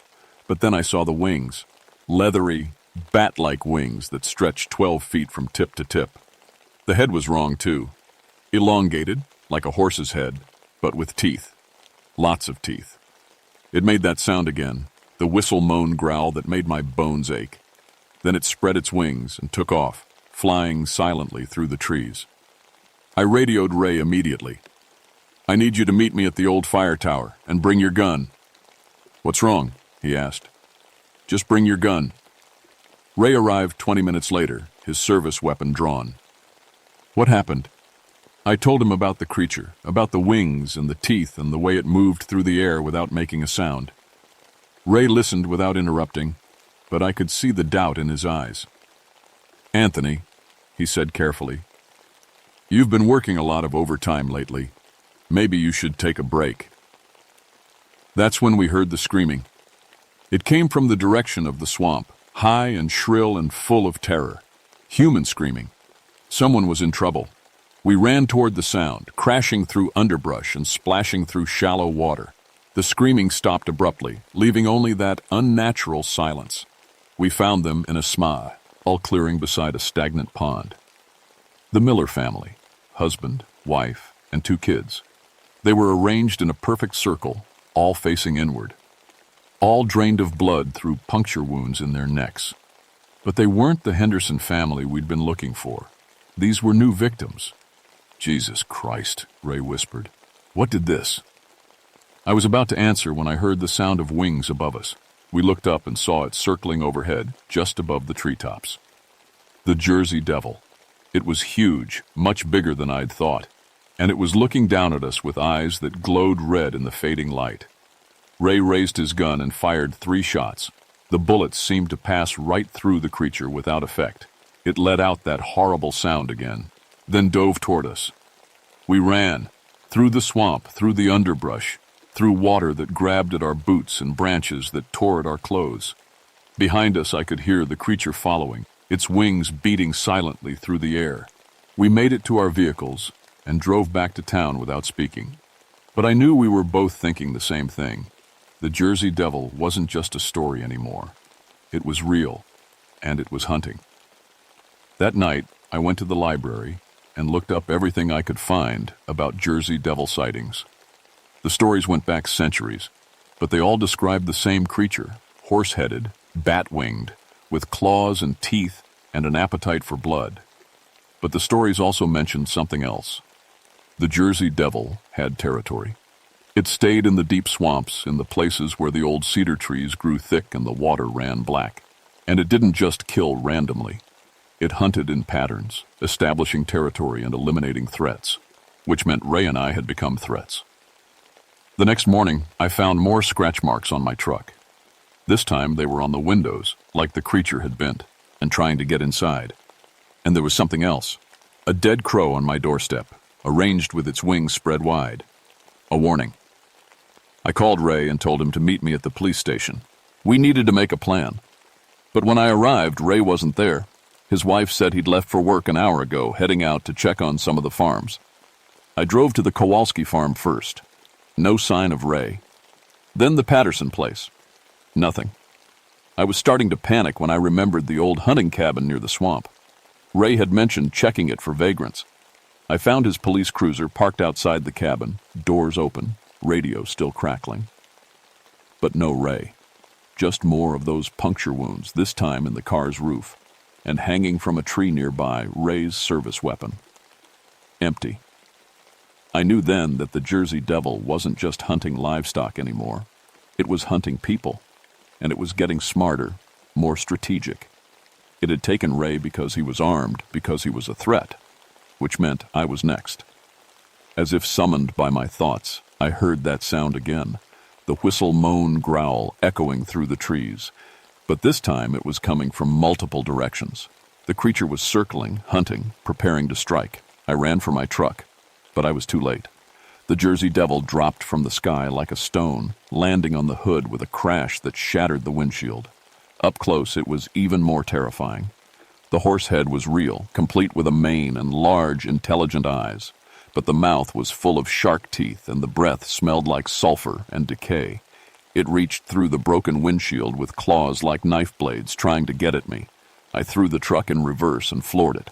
The creature held on for a few seconds, then spread its wings and took off, circling overhead. I drove as fast as I could toward town, but the creature followed, sometimes flying alongside the truck, sometimes diving down to rake its claws across the roof. It was playing with me, I realized, like a cat with a mouse. But I had one advantage. I knew the Pine Barrens better than anyone. And I knew where I could find help. I drove straight to St. Mary's Church in town, the oldest building in the area. Father Mackenzie was there tending his small garden behind the church. "Anthony," he said when he saw me stumble out of my damaged truck. "What happened?" "The Jersey Devil," I said, and I told him everything. About the missing family, the dead livestock, the creature I'd seen. About Ray disappearing and the Miller family arranged in that horrible circle. Father Mackenzie listened without interrupting. When I finished, he nodded slowly. "I've been waiting for this day," he said. "My predecessor left me some old records, accounts of similar attacks going back to 1735. The creature appears every 40 years or so when the population gets too close to its territory. What does it want?" I asked. "To feed, to reproduce, to establish dominance." He looked up at the sky where dark clouds were gathering. "The old accounts say it's strongest at night, in the swamps. But it has weaknesses, too." "What kind of weaknesses?" Father Mackenzie led me into the church to a small room filled with old books and artifacts. He pulled out a leather-bound journal and flipped through the pages. "Iron," he said. "The creature can't stand iron. It burns them. And religious symbols have power too, if you truly believe." He handed me a small iron cross, old and tarnished. "This was blessed by the first priest to encounter the creature. It's been passed down through the generations." I took the cross and felt its weight in my palm. "Will this stop it?" "It might slow it down. But Anthony, you have to understand, this creature isn't just some wild animal. It's intelligent, it learns, it remembers, and it holds grudges." As if summoned by his words, that horrible sound echoed through the town.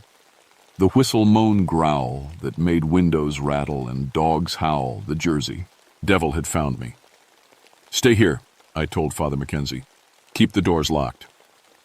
I went back outside and saw it circling overhead, wings spread wide against the darkening sky. It was bigger than before somehow. More solid, more real. It landed in the middle of Main Street about 50 yards away.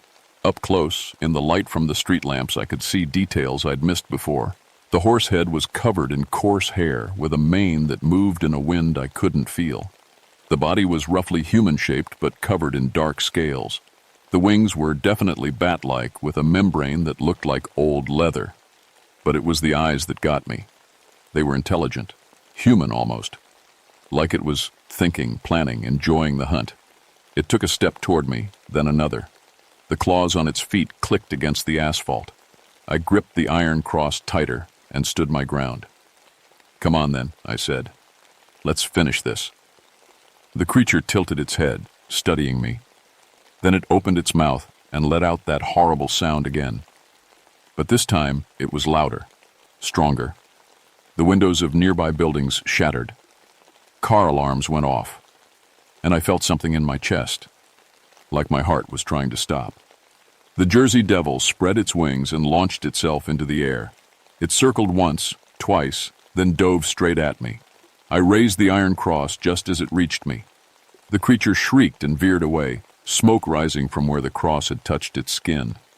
It landed hard, rolling across the street, then got back to its feet and hissed at me. "Iron burns, doesn't it?" I said. "Good to know." The creature studied me for a moment, then did something I didn't expect. It smiled. A horrible, toothy grin that showed me exactly what it thought of my small victory. Then it took off again, but this time it didn't dive. It grabbed me with its claws, lifting me off the ground. I was flying, held in the grip of a monster, watching the town shrink below me. We flew toward the swamp, toward the deep places where the old trees grew and the water ran black. The creature's claws dug into my shoulders, but I held tight to the iron cross. It was my only weapon, my only hope. The Jersey Devil dropped me in a clearing I'd never seen before. Ancient cedar trees surrounded us, their branches forming a natural cathedral, and in the center of the clearing, arranged in neat rows, were bones. Human bones.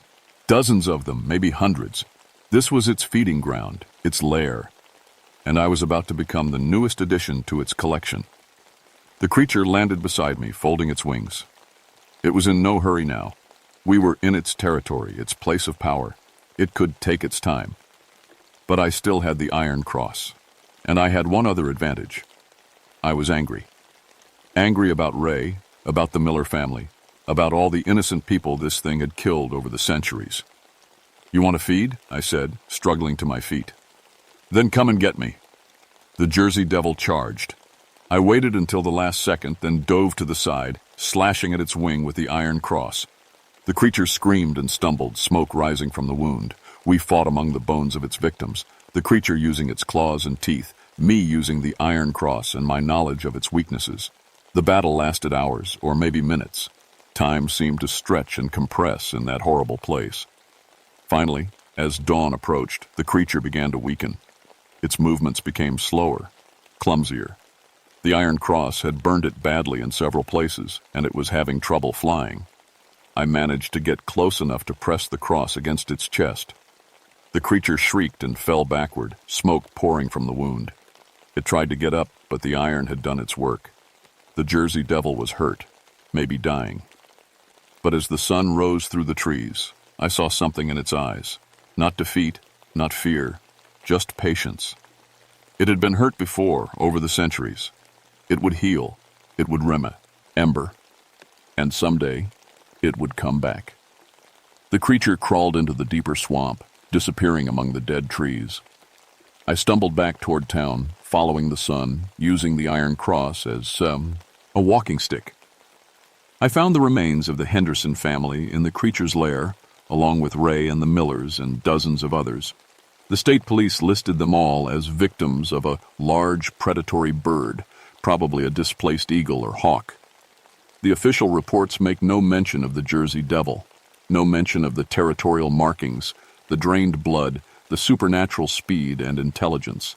Just a wild animal that had to be relocated. But I know the truth, and so do a few others.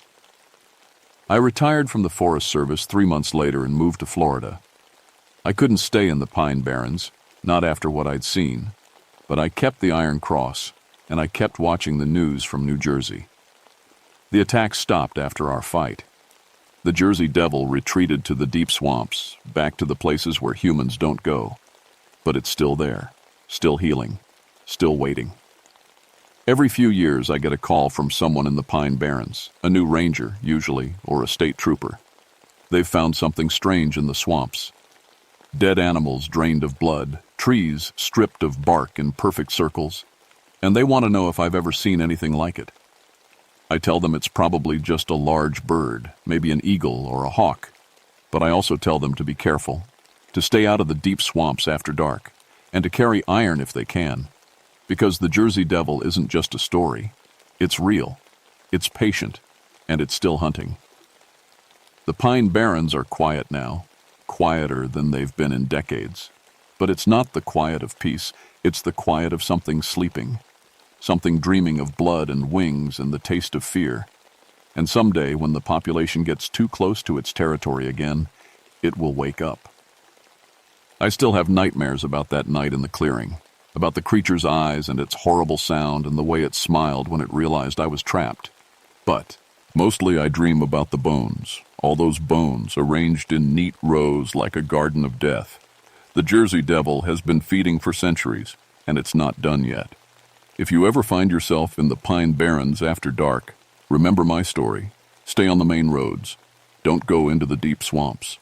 And if you hear a whistle that becomes a moan, that becomes a growl, run. Run as fast as you can, and don't look back.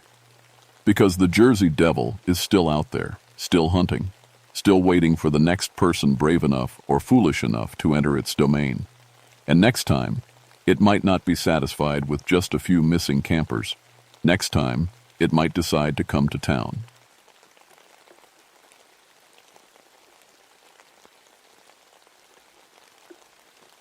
My name is William Ashworth, and I've been a park ranger for 14 years. I've seen things in the forest that would make most people run home and lock their doors. But nothing, and I mean nothing, prepared me for what happened in the summer of 1971 in the Ouachita National Forest. I was 36 then, married to Sarah with 3 kids who thought their dad was some kind of hero for protecting the woods. I'd been working the Fuke district for 5 years, and before that, I spent 6 years in the Army. Military training teaches you to deal with facts, not stories. When people told me about the Fuke monster, I'd just smile and nod. Every forest has its legends, right? The Ouachita Forest covers parts of Arkansas and Oklahoma, but my section was deep in the Arkansas swampland near Boggy Creek. It's not like the mountains up north. This place is all thick mud, standing water, and trees so close together you can barely squeeze between them. In summer, the humidity hits you like a wet blanket. You sweat through your clothes in 10 minutes and the air is so thick you feel like you're breathing soup. That July was worse than usual. We'd had 3 weeks of thunderstorms and the creek was running high. The old logging roads were underwater, which meant I had to patrol by boat most days. I didn't mind. I'd grown up on these waters, knew every bend and shallow spot. What bothered me was how quiet everything had gotten. See, a healthy swamp is never quiet. You've got birds calling, frogs croaking, insects buzzing, fish jumping. But for the past week, it felt like someone had turned down the volume on the whole world. Even the alligators seemed to have disappeared, and that's not normal. Gators don't just leave their territory. I mentioned it to my supervisor, Jim Crawford, when I radioed in that Tuesday morning. Animals acting strange, I told him. Haven't seen hide or hair of anything bigger than a squirrel in days. Probably the storms, he said. They'll come back when the weather settles. But I knew better. Animals don't run from storms. They hide until they pass. This felt different. This felt like they were running from something else. I was loading my boat that morning when Mrs. Henderson from the general store drove up in her old pickup truck. She was wringing her hands, which wasn't like her. Mary Henderson was tough as nails, had lived in Fuke her whole life. "Billy," she said, she'd called me Billy since I was knee-high to a grasshopper, "I need you to check on the Wilkins boys. They went fishing 3 days ago and haven't come back." The Wilkins brothers, Danny and Pete, were good men. Danny was married with a baby on the way, and Pete was set to start college in the fall. They knew these waters as well as I did, maybe better. They wouldn't just disappear. "Where were they headed?" I asked. Up toward Devil's Elbow, where Boggy Creek makes that sharp turn. You know the spot, where old man Garrett used to have his fishing camp before it got torn down. I knew it well. The fishing was good there, but it was also 18 miles from town by water, and the road was completely washed out. If something had happened to their boat, they'd be stuck. I'll head out there now, I told her. Probably just got caught by the high water. But as I pushed my boat into the muddy creek, I felt something cold settle in my stomach. The water was moving wrong somehow, like it was afraid of something upstream. And that smell, I caught just a whiff of it on the wind. Sulfur, thick and rotten, like eggs left in the sun. I told myself it was just the swamp. Boggy Creek got its name for a reason. But as I started the engine and headed upstream, I couldn't shake the feeling that I was being watched. The first mile was normal enough. I past the old cypress where great blue herons nested, though I didn't see any birds. I navigated around the fallen oak that had been blocking the channel since last spring. Everything looked the same as always, but felt completely different. It was when I reached the second bend that I saw the first sign of trouble. A red baseball cap floating in the water, caught on a snag. I recognized it. Danny Wilkins wore that cap everywhere. I fished it out with my net. The fabric was torn, like something with claws had grabbed it right off his head. The cold feeling in my stomach got worse. I found their boat 20 minutes later, and it wasn't what I expected. The aluminum hull was twisted like a tin can, sitting half submerged in the shallows near Devil's Elbow. But this wasn't storm damage. I'd seen what wind and water could do to a boat. This looked like something had grabbed the sides and crushed them with incredible force. Their fishing gear was scattered everywhere. Tackle boxes split open, rods snapped in half, a cooler that had been ripped apart so violently the metal hinges were bent. But what really made my blood run cold were the marks in the mud along the bank. Handprints. That's what they looked like at first glance. But these prints were 14 inches long, with thick fingers that ended in what looked like claws. The depth told me whatever made them was heavy, real heavy. I knelt down and measured one with my hand. My fingers barely reached the second knuckle. Jesus, I whispered. I'd seen bear tracks before, but this was different. Bears don't have fingers, and the spacing was all wrong, like something had been walking upright on 2 legs, not 4. I radioed Jim Crawford. I found the Wilkins boat, I told him. It's destroyed, and I need backup out here. Destroyed how? I looked at the twisted metal again. I'm not sure. Maybe they hit something in the storm. But Jim, I'm seeing tracks here that don't make sense. What kind of tracks? Big ones, real big. And they're not from any animal I know. There was silence on the radio for a long moment. Then Jim said, I'll send Deputy Murphy out to meet you. Stay put until he gets there. While I waited, I followed the tracks up the bank. They led straight to old man Garrett's abandoned fishing camp, or what was left of it. The cabin had been demolished, but not by weather. The walls were torn apart from the outside, with claw marks gouged deep into the wood. The roof had been ripped off and thrown into the creek. Inside, I found more evidence of the brothers. Pete's wallet was lying on the floor, and Danny's keys were hanging from a nail on the wall. But no blood, no bodies. Just destruction and that sulfur smell getting stronger. The tracks led away from the cabin toward the deeper swamp, where the water was too deep for my boat. I was studying them when I heard Deputy Murphy's outboard motor approaching. Tom Murphy was a good man, steady and calm, but when he saw the boat wreckage, his face went pale.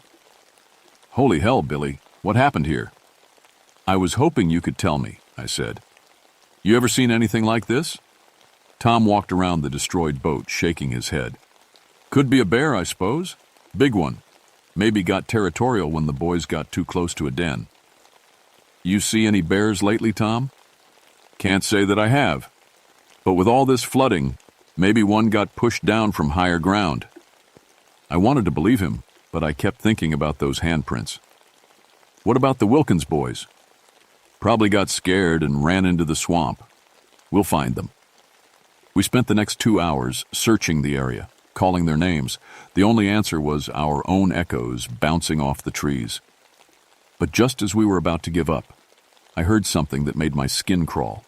It started as a low rumble, like distant thunder. But thunder doesn't last for 30 seconds straight, and it doesn't seem to move through the trees. This sound was alive, angry, and it was cold. Ming from deeper in the swamp. Tom had his hand on his gun. What the hell was that? I don't know, I said, but I think we need to get out of here. We were loading our boats when I saw them, the eyes. Two red points of light in the darkness between the trees, about 8 feet off the ground. They watched us for maybe 10 seconds, then blinked out. Tom, I said quietly, don't move fast, but look toward that big cypress about 50 yards out. Tom turned his head slowly. I don't see anything. The eyes were gone, but I could feel something still watching us. The hair on the back of my neck was standing up, and every instinct I had was screaming at me to get away from this place. Let's go, I said. On the ride back, Tom tried to make sense of what we'd seen. Could have been a bear, he said again. They get aggressive when they're hungry. Bears don't have red eyes, Tom. Reflection from the water, maybe. Or fireflies. I didn't argue with him, but I knew what I'd seen. Those eyes weren't reflecting anything. They were glowing from the inside, like coals in a fire. That night, I couldn't sleep. Every time I closed my eyes, I saw those red points of light staring at me.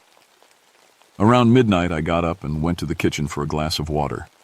Sarah found me there, staring out the window toward the tree line. What's wrong? She asked. A couple of local boys went missing, found their boat all torn up. Animal attack? Maybe. I didn't want to worry her with the details. I'm sure they'll turn up. But I wasn't sure of anything anymore. As I stood there looking out at the dark forest, I caught a whiff of that sulfur smell again. Faint, but unmistakable. And for just a moment, I thought I saw two red lights moving between the trees behind our house. The next morning, I was back on the water before dawn. I couldn't stop thinking about those red eyes, and I had to know what was out there. This time, I came prepared. Rifle, extra ammunition, flares, and a radio that worked better than the old one. I wasn't alone. Tom Murphy met me at the boat launch, along with Jim Crawford and a game warden named Dave Richards. None of them had slept much either. Any word on the Wilkins boys? I asked. Jim shook his head. Their mama's beside herself. State police are sending a search team, but with all this flooding, it'll be slow going.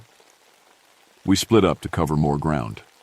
Tom and Dave went upstream toward the logging camps while Jim and I headed back to Devil's Elbow. The morning was still and humid with fog hanging low over the water. Everything felt wrong, like the swamp itself was holding its breath. We'd been on the water for maybe 30 minutes when Jim grabbed my arm. Billy, look at that. He was pointing at a stand of cypress trees about 100 yards ahead. At first I didn't see anything unusual. Then I noticed the pattern. 5 or 6 trees had been broken off about 8 feet from the ground, not cut, broken. And they weren't scattered randomly. They formed a rough circle like something had walked around, snapping them off one by one.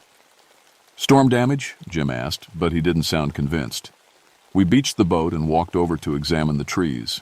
The breaks were clean, as if something with incredible strength had simply grabbed each trunk and twisted until it snapped. The broken tops were lying in the center of the circle, arranged in a neat pile. Animals don't do this, I said. No, Jim agreed. They don't. That's when we heard the first call. It started low, like a foghorn, then rose to a shriek that seemed to go on forever. The sound was coming from 3 different directions, like whatever was making it had friends. Jim had his rifle ready. What do you think? I think we need to call for backup. But when I tried the radio, all I got was static. The fog was getting thicker, and I was starting to feel like we were being herded towards something. Let's get back to the boat, I said. We made it maybe 50 yards when we found the first body. Pete Wilkins was hanging upside down from a cypress branch about 15 feet off the ground. His body was twisted at impossible angles, and his face was gone. Just gone. Like something had bitten it clean off. Jim threw up in the bushes. I wanted to, but I forced myself to look closer. Pete's clothes were shredded, and there were claw marks all over his chest and arms. But the worst part was his hands. They were clutching something. I couldn't see what without climbing up there, and I wasn't about to do that. Jesus Christ, Billy, what did this? I don't know, but we need to get out of here now. We ran back toward the boat, but it wasn't there anymore. The rope I'd tied to a cypress root was cut clean through, and the boat was floating about 20 yards offshore. Too far to swim to, especially with something in the water. That's when I saw the second body. Danny Wilkins was floating face down near the far bank, his arms spread wide. Even from a distance, I could see the massive wounds on his back. "The radio," Jim said, pulling out his handheld. "I'm calling for help." But before he could key the mic, something erupted from the water between us and the boat. It was huge, covered in dark fur, and it moved like nothing I'd ever seen. The creature stood up in the shallow water, and I got my first good look at it. 9 feet tall, maybe more. Built like a man, but covered in coarse black hair. Its arms were too long, hanging down past its knees, and its hands ended in claws like butcher knives. But it was the face that stopped my heart. Red eyes, like I'd seen the night before, and a mouth full of yellow teeth. It wasn't quite human, but it wasn't quite animal either. The thing looked right at us and let out that shriek again. Up close, it was like standing next to a freight train. Jim dropped his radio and started firing. I saw at least 3 shots hit center mass, but the creature didn't even flinch. "Run!" I yelled. We crashed through the underbrush, Jim right behind me. I could hear the thing following us, breaking through the forest like a bulldozer. It was fast, faster than anything that size should be. I led us toward higher ground, away from the water. My plan was to reach the old logging road where maybe we could flag down help. But every time we thought we'd lost it, we'd hear that shriek again, closer than before. We made it about half a mile before Jim collapsed. He was holding his side, breathing hard. "Can't," he gasped. "Go on without me." "Like hell," I said, but I could see he was done. Jim was 55 and had been riding a desk for the past 10 years. He wasn't built for this kind of running. That's when I realized the forest had gone completely quiet. No birds, no insects, no wind. Just our ragged breathing and the sound of water dripping from the trees. "It's here," I whispered. The creature stepped out from behind a massive oak tree, maybe 30 feet away. This close, I could see the intelligence in those red eyes. It wasn't just a wild animal. It was thinking, planning, and it was enjoying this. It took a step toward us, then another. I raised my rifle, knowing it wouldn't do any good. The thing had taken 3 shots already without slowing down. But then something unexpected happened. The creature stopped, tilted its head, and let out a series of short barks, almost like it was talking to someone, or something. From the trees around us came answering calls, 2 more, maybe 3. We were surrounded. "Oh God," Jim whispered. "There's more than one." The first creature pointed at us with one massive claw, then gestured toward the water. The meaning was clear. It wanted us to go back to the swamp. "Billy," Jim said, "I'm not going back there." Neither was I. But as the other creatures began to show themselves, stepping out from behind trees and rising from the water, I realized we might not have a choice. The creatures herded us back toward the water like sheep. There were 4 of them now, moving through the forest with a coordination that proved they weren't just mindless beasts. They were working together, communicating with those barking calls, and they had a plan. The biggest one, the first one we'd seen, stayed behind us, while the others flanked us on both sides. Every time we tried to veer away from the water, one of them would appear in our path, forcing us back toward the swamp. "What do they want?" Jim whispered. I was starting to understand. "I think they want us to see something." We reached the water's edge at a place I'd never been before. The swamp opened up into a wide, shallow basin surrounded by massive cypress trees. In the center was a small island, maybe 50 feet across, covered with what looked like a crude shelter made from branches and mud. But it was what surrounded the island that made my blood run cold.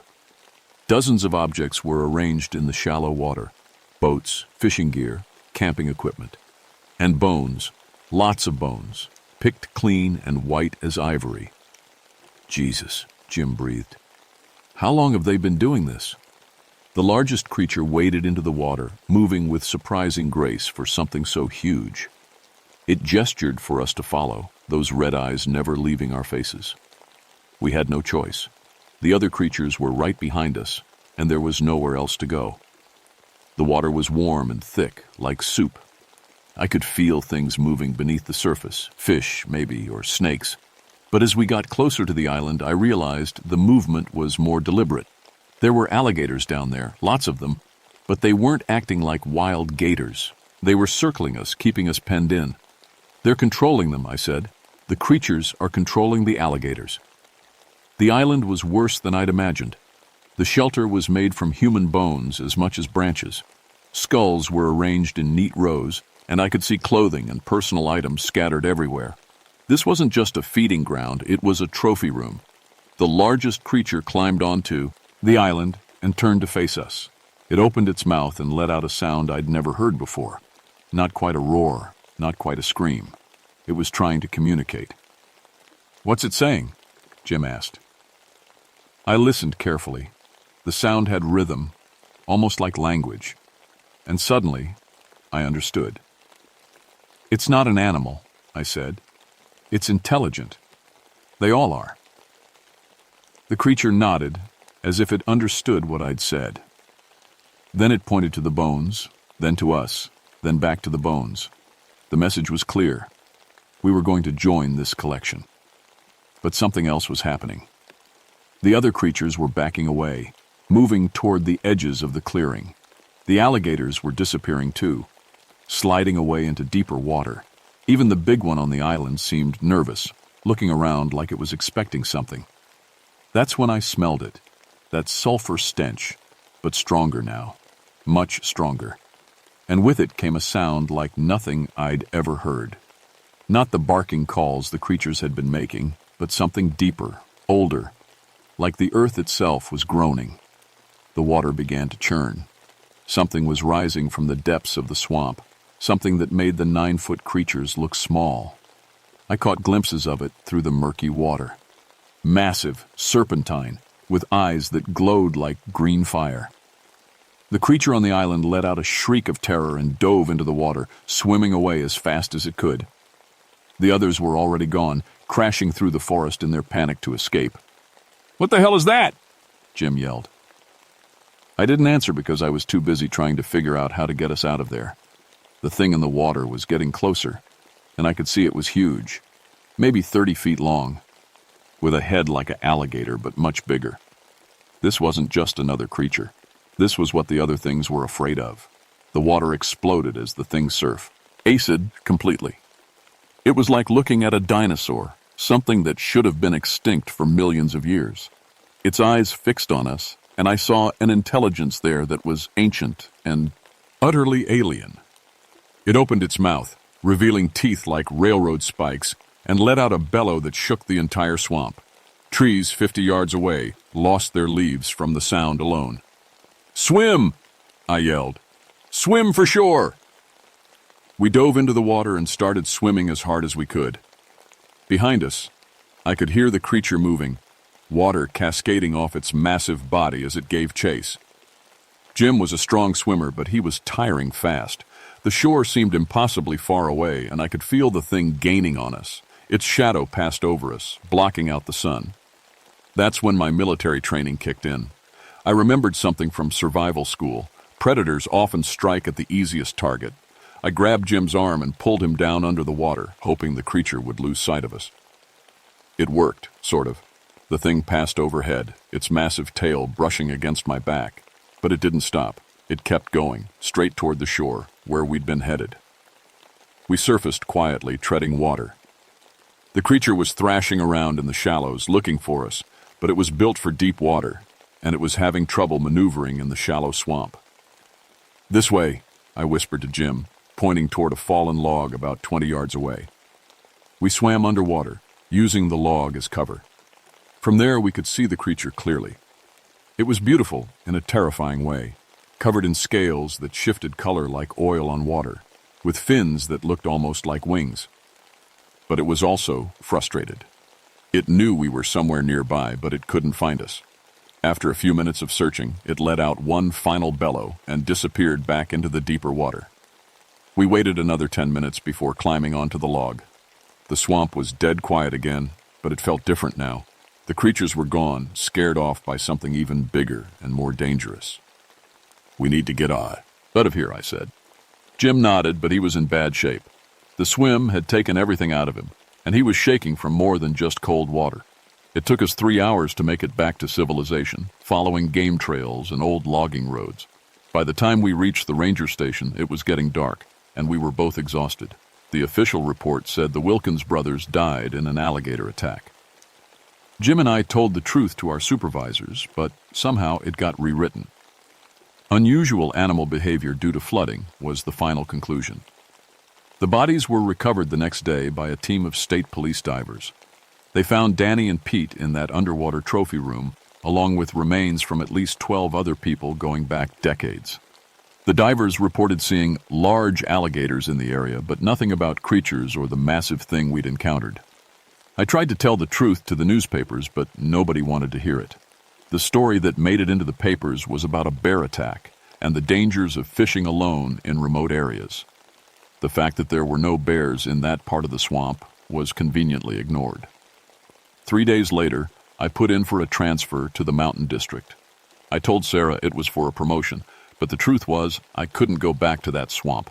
Every time I got near the water, I could smell that sulfur stench, and I'd start shaking. Jim Crawford retired early, claiming heart problems. Tom Murphy moved to Texas to work for the Highway Department. Dave Richards, the game warden, took a job with the Fish and Wildlife Service in Alaska. None of us ever talked about what we'd seen, but we all knew the truth. The creatures were still out there. Over the years, I heard stories from other rangers and local folks, fishermen who'd seen red eyes in the darkness, campers who'd found their gear arranged in strange pattern, as hunters who'd heard those barking calls echoing through the forest. The town of Fuke became something of a tourist attraction after a movie was made about the monster.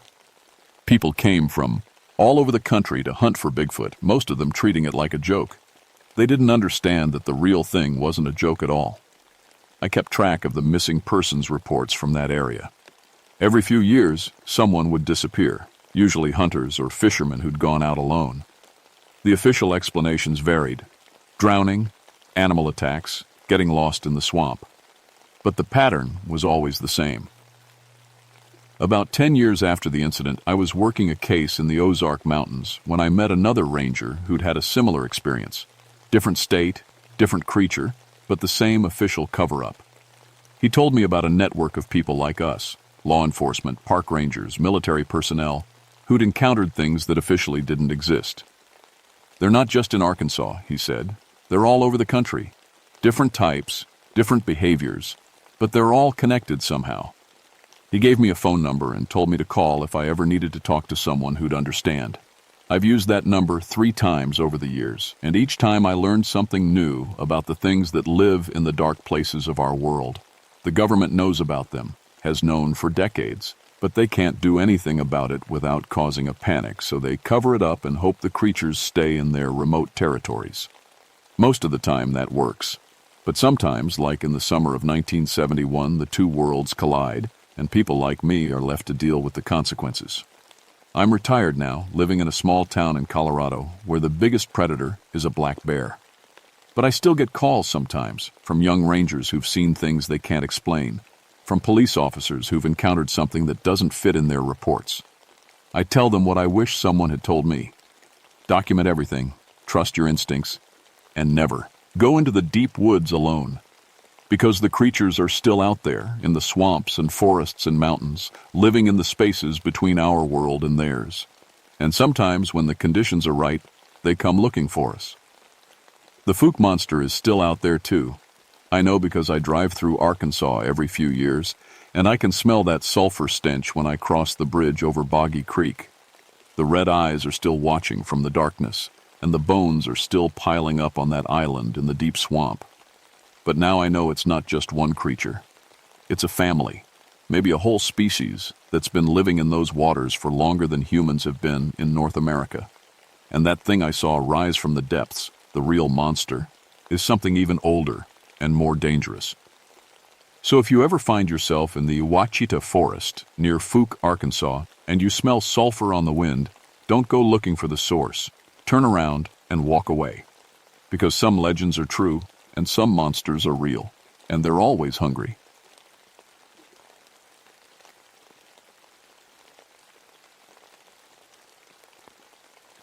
My name is James Ironwood, and I've been a forest ranger for 11 years.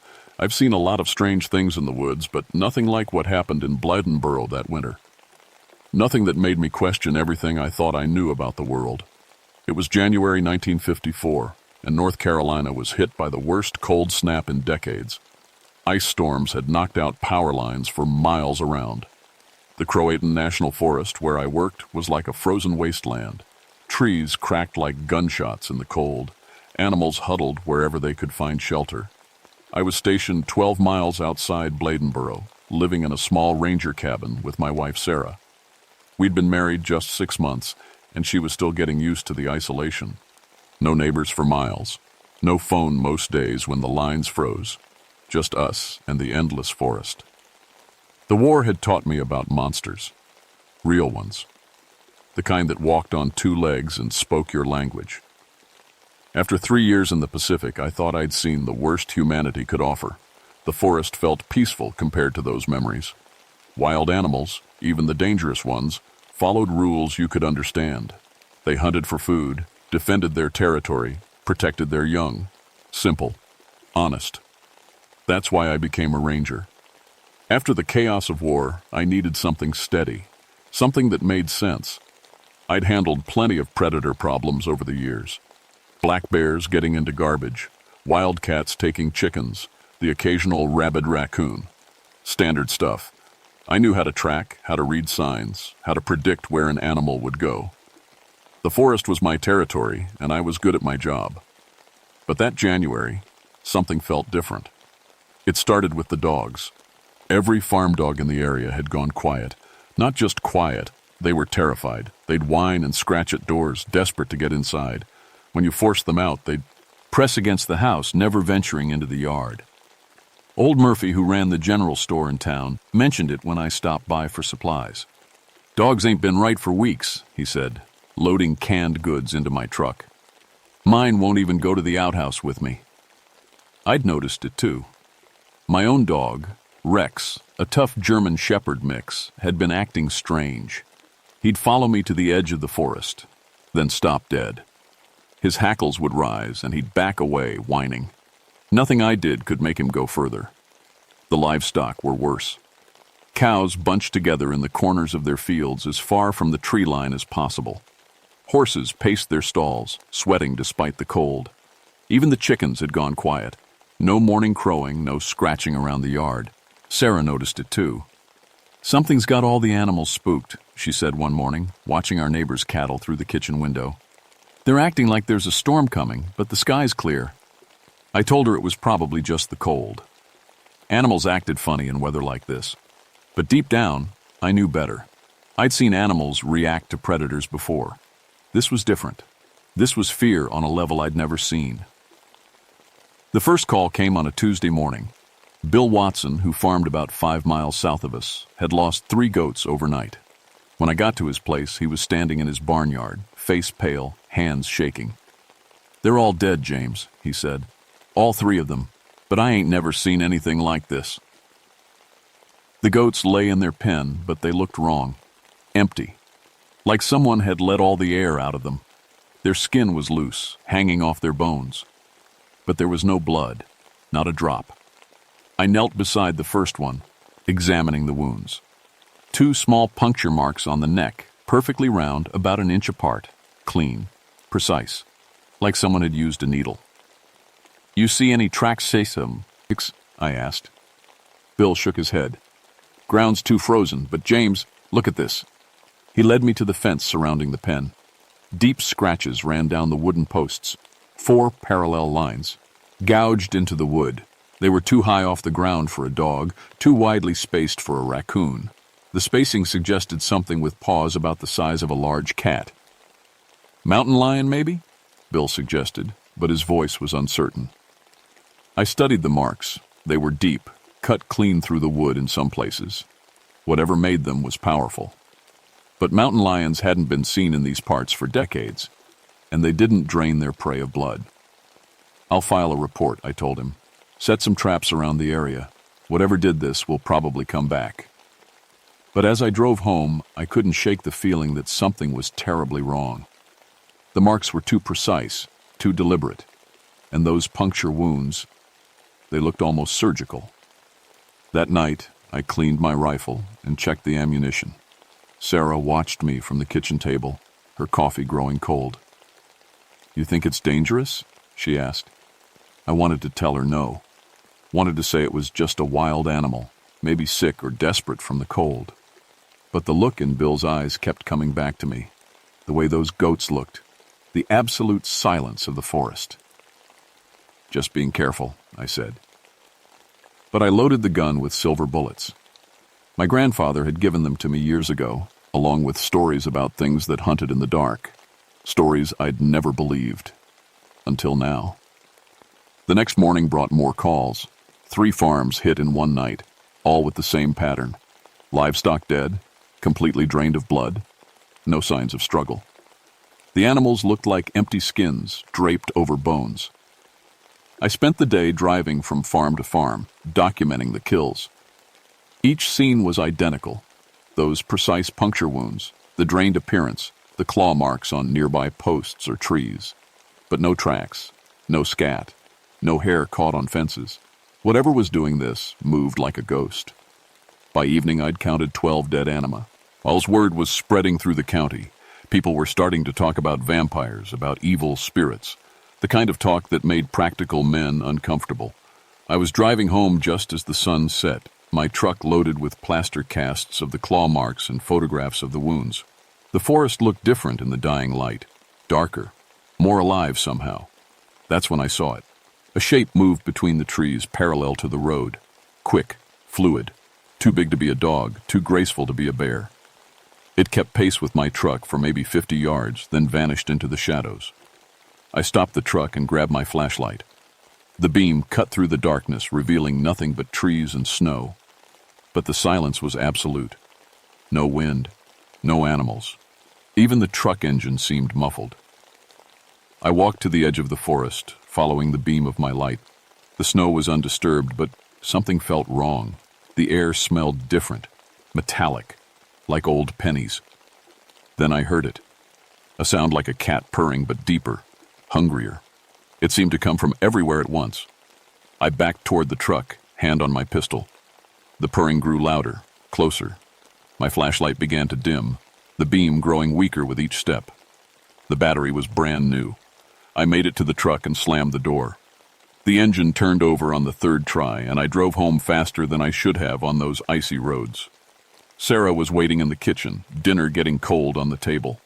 She took one look at my face and knew something was wrong. What happened? I told her about the farms, about the dead animals. I didn't mention the shape in the trees or the sound. Not yet. Maybe it's a rabid animal, she said. Something sick. Maybe. But I knew it wasn't. Rabid animals didn't drain blood. They didn't move like shadows. That night I couldn't sleep. Every sound made me reach for the rifle beside the bed. Around midnight, Rex started whining at the back door, then barking, then howling like I'd never heard him howl before. I got up and looked out the window. The yard was empty, but Rex was, pressed against the house, looking toward the forest. His whole body was shaking. Then I saw them. Eyes. Yellow, glowing eyes, watching from the tree line. They were too high off the ground to be a dog, too wide set to be human. As I watched, they moved, circling, hunting. I grabbed the rifle and went to the back door. Rex bolted inside the moment I opened it, hiding under the kitchen table. The eyes were gone. But carved into the oak tree beside our porch were fresh claw marks, 4 deep gouges, still bleeding sap. The next morning I found Tom Bradley dead in his barn. Tom was a good man, ran a small dairy farm about 3 miles from us. He'd been checking on his cows when it happened. I found him lying in the hay, arms spread wide, face turned toward the ceiling. His eyes were open, staring at nothing. 2 puncture wounds in his neck. His skin was loose, hanging off his bones like an empty sack. No blood anywhere. The cows were bunched in the corner of the barn, as far from Tom's body as they could get. They were silent, eyes wide with terror. I'd seen that look before, in men who'd seen too much combat. I called the state police. Detective Ray Morrison arrived within an hour, a thin man with sharp eyes and a skeptical expression. He examined the body, took photographs, asked the right questions. Animal attack, he concluded. Probably a large cat. Maybe escaped from a zoo. I showed him the claw marks, the pattern of wounds. He nodded and wrote in his notebook, but I could see he was just going through the motions. We'll send the body to Raleigh for autopsy, he said. Set up a hunting party. Whatever did this won't get far. But I knew it would. This wasn't a normal predator. This was something else.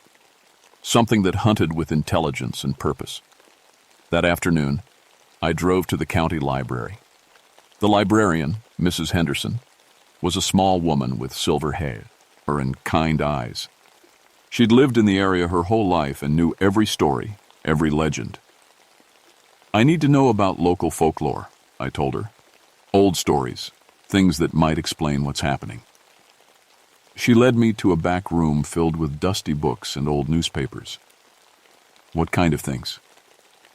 Things that hunt, things that drain blood. Her expression grew serious. You mean the old stories? The ones the mountain people used to tell? She pulled out a journal, handwritten in faded ink. This belonged to my grandmother. She came from the mountains, brought the old ways with her. I read about creatures that were neither man nor beast, things that hunted in the dark, feeding on life itself. The journal called them wampus cats, beings that had once been human but had been cursed, transformed into something hungry and eternal. They say silver can hurt them, Mrs. Henderson said quietly, and running water. They can't cross running water. You believe this? She looked at me with eyes that had seen 8 decades of life. I believe there are things in this world that don't fit into neat categories, things that science can't explain. I thanked her and left with the journal. As I drove home, I thought about the silver bullets in my rifle, my grandfather's stories, the way the forest felt different now, dangerous. That night, I told Sarah we should leave, visit her sister in Charlotte until this was over. I'm not running from an animal, she said. This is our home. But she agreed to keep the rifle close, and to never go outside alone. We were about to learn that some things you can't outrun. Some things find you no matter where you hide. The attacks escalated over the next week. Every night brought new victims, livestock, pets, and then another person, old Pete Marshall, found dead in his chicken coop. Same wounds, same drained appearance.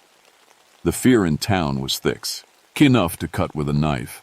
Detective Morrison organized hunting parties. 30 men with rifles and tracking dogs spread through the forest in groups of 5. They found nothing. The dogs refused to follow any scent trails, whining and backing away whenever they got close to the areas where attacks had occurred. I joined the 3rd hunt, leading a group through the section of forest behind our cabin. The men were nervous, jumping at every sound. They'd all seen the bodies, heard the stories. These were tough countrymen, but they were scared.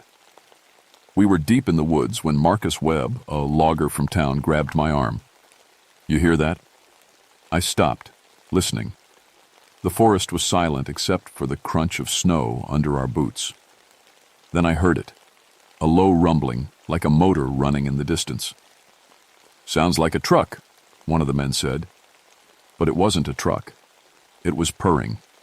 The same sound I'd heard from the road, but louder now. Closer. The dogs started whining, pulling against their leashes.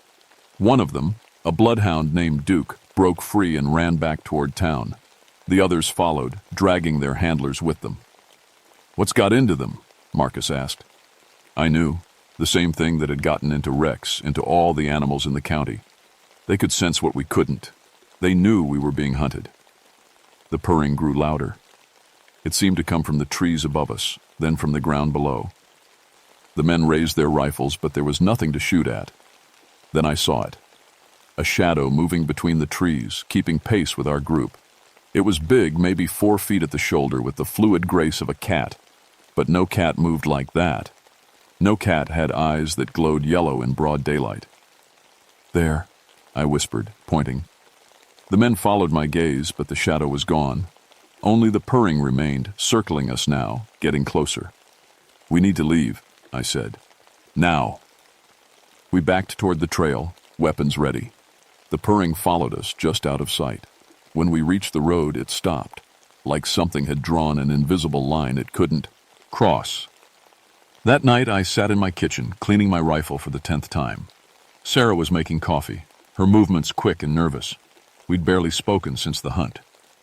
"The men are talking about bringing in the National Guard," she said. "Won't help.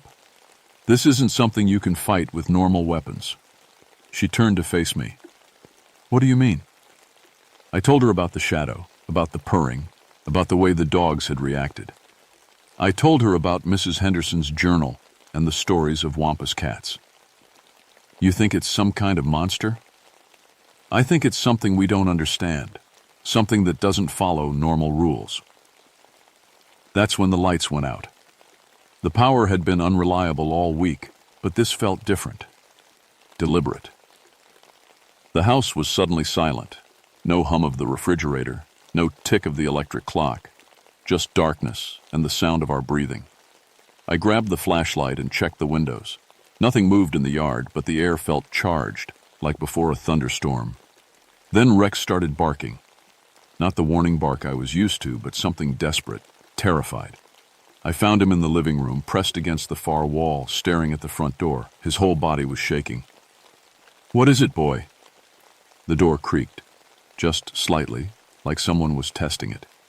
The deadbolt was locked, but the sound came again. Creak, creak, creak. Sarah moved behind me, her hand on my shoulder. "James?" I raised the rifle, finger on the trigger. The door stopped creaking. For a moment, everything was silent. Then something landed on the roof. Heavy, deliberate. It walked across the shingles, circling the house. "The attic," Sarah whispered. I nodded. If it got into the attic, it could come down anywhere. I handed her the pistol and moved toward the stairs. The footsteps on the roof followed me. When I stopped, they stopped. When I moved, they moved. Tiat was tracking me from above. I climbed the stairs slowly, rifle ready. The attic access was a simple panel in the hallway ceiling. I could hear scratching now, claws on wood. It was trying to get in. The scratching stopped. The house was silent again. Then the panel moved. Just an inch, but enough to show that something was pushing from above. I raised the rifle and fired. The silver bullet punched through the panel, and something screamed. Not like an animal, not like a human, something in between, something wrong. The panel fell open, and blood, real blood, dripped onto the floor. But whatever was up there was gone. I heard it moving across the roof, away from the house. The lights came back on. The refrigerator hummed to life. Everything was normal again, except for the blood on the floor and the bullet hole in the ceiling. "Did you hit it?" Sarah asked. "Yes, but I don't think it's dead." I was right. The next morning I found tracks in the snow around the house. Not paw prints, something between a human hand and a cat's paw. The prints were filled with blood, leading from the house to the forest. I followed the trail for half a mile before it disappeared at a creek. The water was running fast, ice-free despite the cold. I remembered what Mrs. Henderson had said about running water. On the other side of the creek, I found something that made my blood run cold. A cave, hidden behind a cluster of rocks. The entrance was stained with blood, and the smell coming from inside was like nothing I'd ever experienced. Death and decay, but also something alive, something hungry. I didn't go in, not that day, but I knew I'd found its lair, and I knew it would be back. I spent the next day preparing. If this thing was what I thought it was, normal weapons wouldn't be enough. I melted down every piece of silver I could find, coins, jewelry, even Sarah's wedding ring. She insisted. I molded new bullets, blessed them with water from the creek, and loaded them into my rifle. Detective Morrison thought I'd lost my mind when I told him about the cave. You're tall. King about monsters, James. Vampires. This is 1954, not the Dark Ages. Then explain the wounds. Explain why the animals are terrified. Explain why your hunting parties haven't found anything. He couldn't. But he also couldn't accept what I was telling him. Even if you're right, what do you want me to do? Put out a bulletin for a vampire cat? Just keep the men away from the forest tonight. Give me 12 hours. He agreed, reluctantly. Maybe he was starting to believe, or maybe he just wanted to humor me. Either way, I had until dawn to end this. Sarah wanted to come with me. I'm not letting you face this alone. One of us needs to survive to tell the story. Then let's make sure we both survive. She was right. This thing was smart, and it had been hunting me specifically. Going alone would be suicide. We reached the cave just as the sun was setting. The smell was stronger now, and I could hear movement inside. Not just one creature, multiple shapes moving in the darkness. How many do you think there are? Sarah whispered. I don't know. Maybe just one. Maybe a whole pack. I tied a rope around my waist and anchored it to a tree. If something dragged me into the cave, Sarah could pull me back. She had the pistol loaded with silver bullets and instructions to run if things went wrong. The cave mouth was narrow, forcing me to crawl for the first 20 feet. The walls were covered in scratch marks, thousands of them, like tally marks, or a record of kills. The tunnel opened into a larger chamber. My flashlight revealed something that made my stomach turn. Bones. Human bones, picked clean and arranged in neat piles. Some were old, yellowed with age. Others were fresh, still stained with blood. In the center of the chamber was a depression in the rock floor. It was filled with a dark liquid that reflected my flashlight beam. Blood. Gallons of it. That's when I saw them. Eyes, yellow eyes, watching from the shadows. Not one pair, not two. At least 6, arranged in a semicircle around the chamber. They were perfectly still, patient. Waiting. I raised the rifle and fired at the nearest pair. The silver bullet found its mark, and something screamed. The eyes vanished, but I could hear movement in the darkness. They were circling me. The rope around my waist jerked tight. Something had grabbed it from behind. I turned to see a shape in the tunnel entrance. Sarah, but wrong. Her eyes were yellow, her movements too fluid. She smiled, revealing long, sharp teeth. Hello, James. It wasn't Sarah.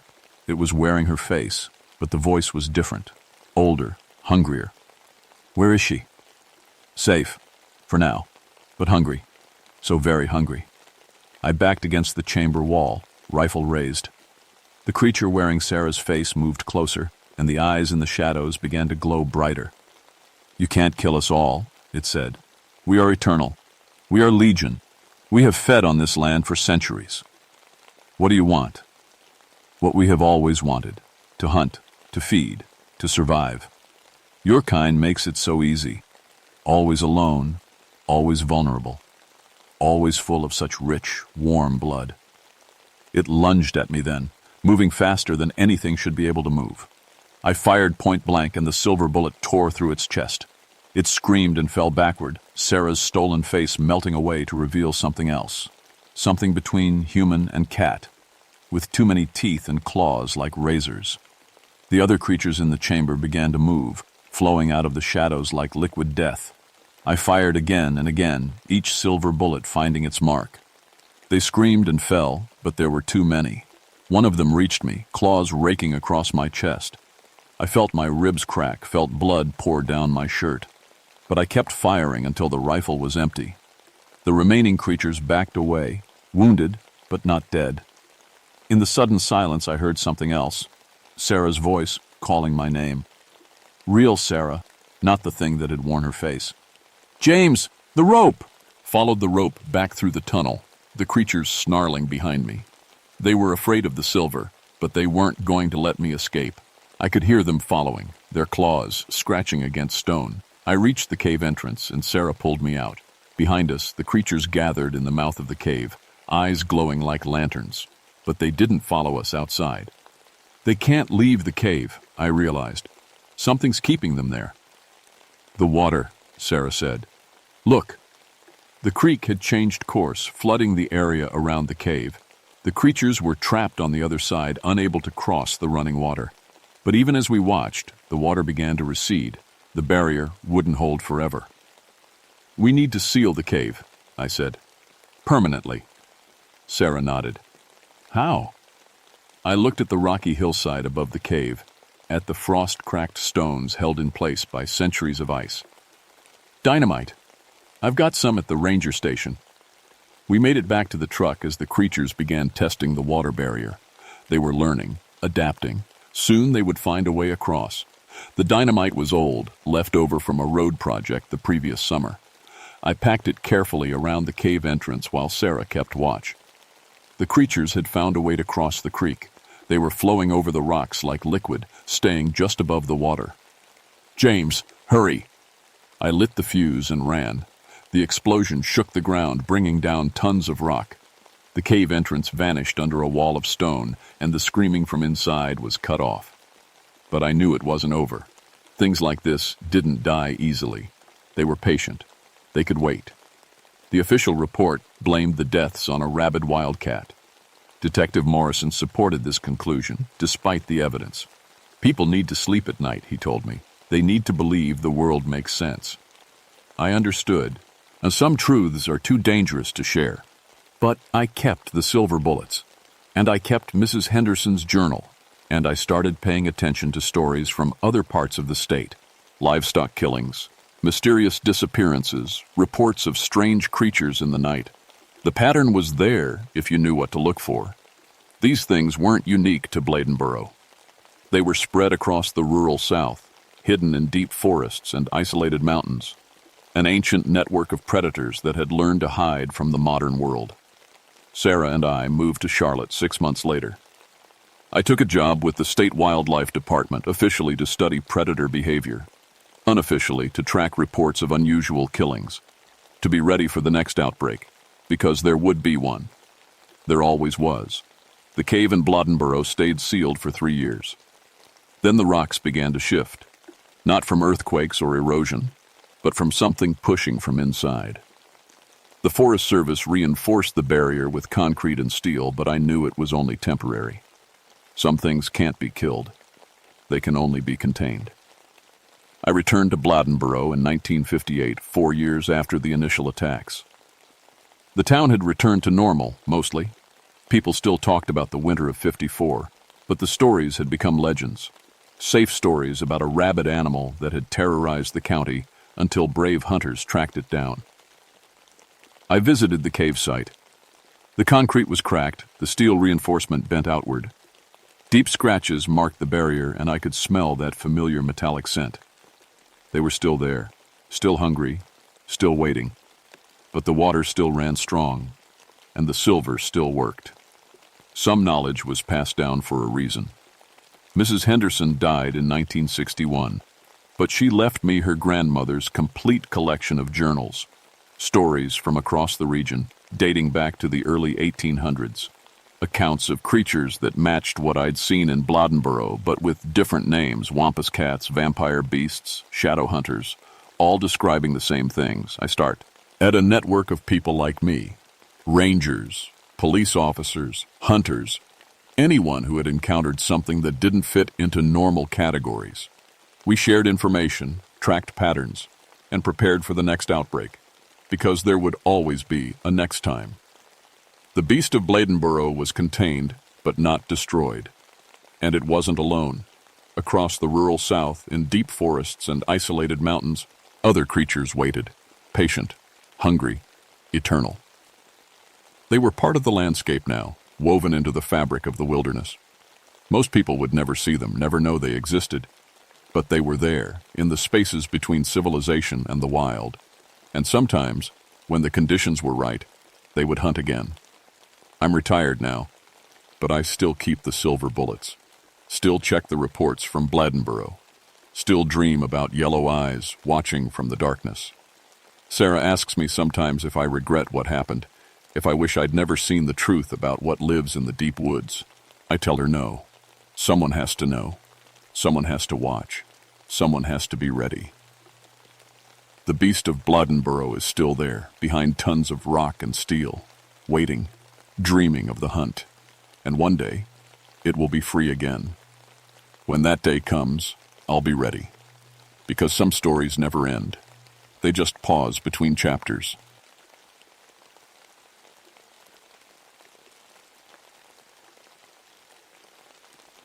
My name is Daniel Ravencroft, and after 18 years working as a forest ranger in the Sierra Nevada mountains, I thought I'd seen everything. Bears that could tear a car door off its hinges, rock slides that could bury a whole campsite in seconds, lost hikers who wandered into the wilderness with nothing but a water bottle and died of cold before we could find them.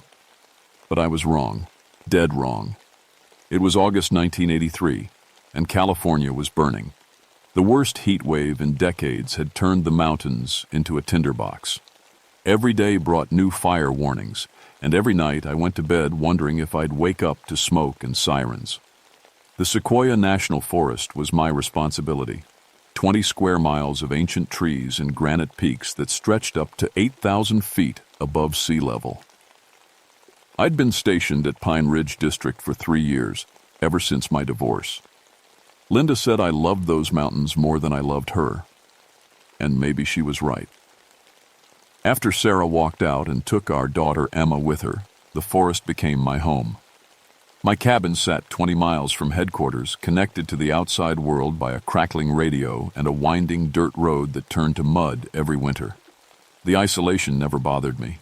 I had my job, my rope rescue training, and 200 successful rescues under my belt.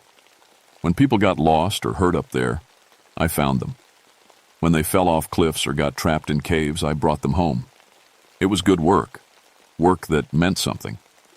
The Yokut tribe had lived in these mountains for thousands of years before people like me showed up.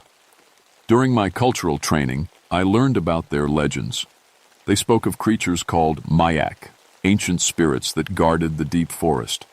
The old stories said these guardians would protect the trees and punish anyone who showed disrespect to the wilderness. I always figured it was just folk. Lore. Beautiful stories, but stories all the same. On August 15th, I was cleaning my gear when the radio crackled to life. Pine Ridge, this is base. We've got a situation. My supervisor's voice was tight with worry. A research team from UC Berkeley had been studying plant life in the high country for a week.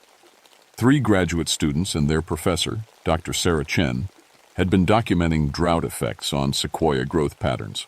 They'd checked in every day at 6 p.m. sharp until yesterday. Last contact was 36 hours ago, Base continued.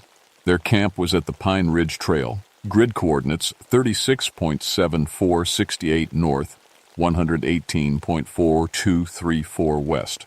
Can you check it out? I grabbed my pack and headed for the truck. The Pine Ridge Trail was a 5-mile hike through some of the most beautiful country in California. Giant sequoias that had been growing since before Christ was born. Granite cliffs that caught the morning light like mirrors. It was the kind of place that made you understand why people called these mountains sacred. The drive took 40 minutes on switchback roads that clung to the mountainside like a drunk man walking a tightrope.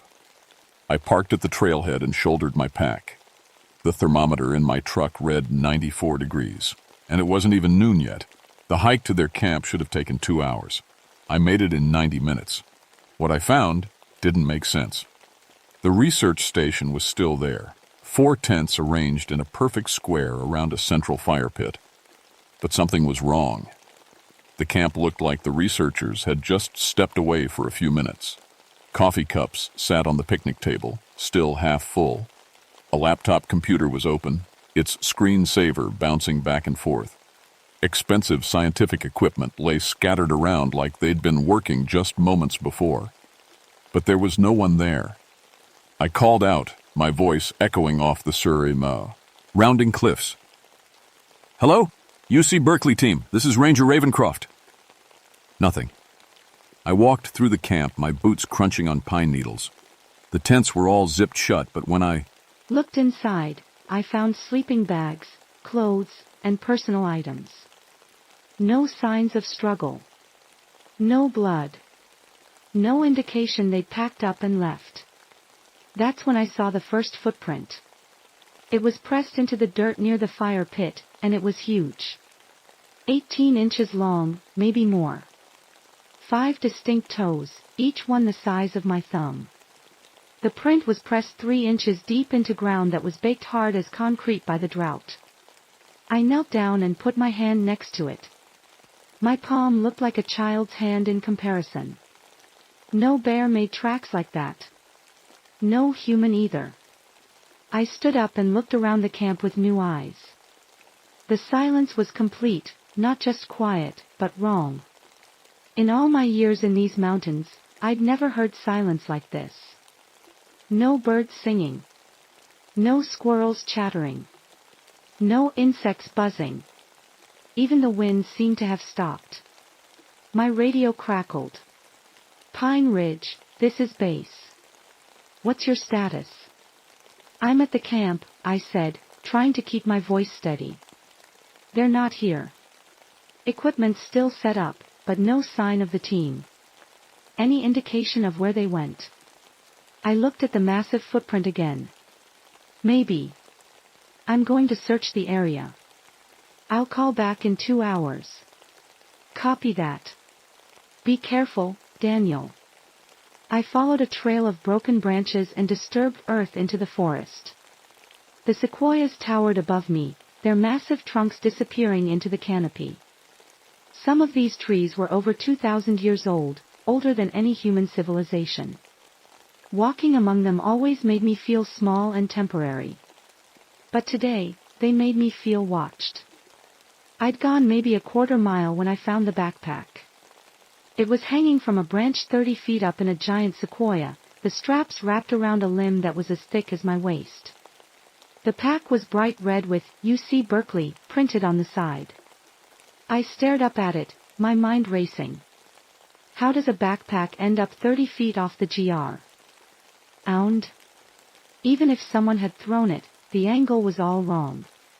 The branch it hung from was directly above the trunk, not off to the side where you'd expect if someone had hurled it up there. I set up my climbing gear and rappelled up to get it. Inside, I found a student ID for someone named Michael Torres, along with textbooks, notebooks, and research equipment. The notebook had entries dating back a week, all written in neat handwriting. The last entry was from 2 days ago: strange behavior in local wildlife. Birds have mostly disappeared from the area. Squirrels and chipmunks seem agitated, constantly looking toward the deeper forest. Dr. Chen thinks it might be related to the drought, but I'm not so sure. There's something else happening here. Something that's making the animals afraid. I radioed base and reported what I'd found. Within an hour, a helicopter arrived with a full search team. We spent the rest of the day combing the forest and expanding circles around the camp. As the sun started to set, we found Michael Torres. He was alive, but barely conscious. We discovered him in a shallow cave about 2 miles from camp, dehydrated and in shock. His left arm was broken, and his face was covered in scratches that looked like they'd been made by claws. As we loaded him into the helicopter, he grabbed my arm with his good hand. His eyes were wild with fear. "It wasn't a bear," he whispered. "It was something else. Something huge and smart and mean. It had golden eyes that looked right through me. And it knew exactly what it was doing." The helicopter lifted off, taking Michael to the hospital in Fresno. The rest of us made camp for the night, planning to continue the search at first light. I should have insisted we all leave together. That night, I learned what real fear felt like. I was sharing a tent with Ranger Linda Torres, no relation to the student, just B.A.D. luck with names. Linda was tough as nails, a former Marine who transferred to the Forest Service after her tour in Vietnam. If anyone could handle trouble, it was her. We'd been asleep For maybe 3 hours when the sound woke us both.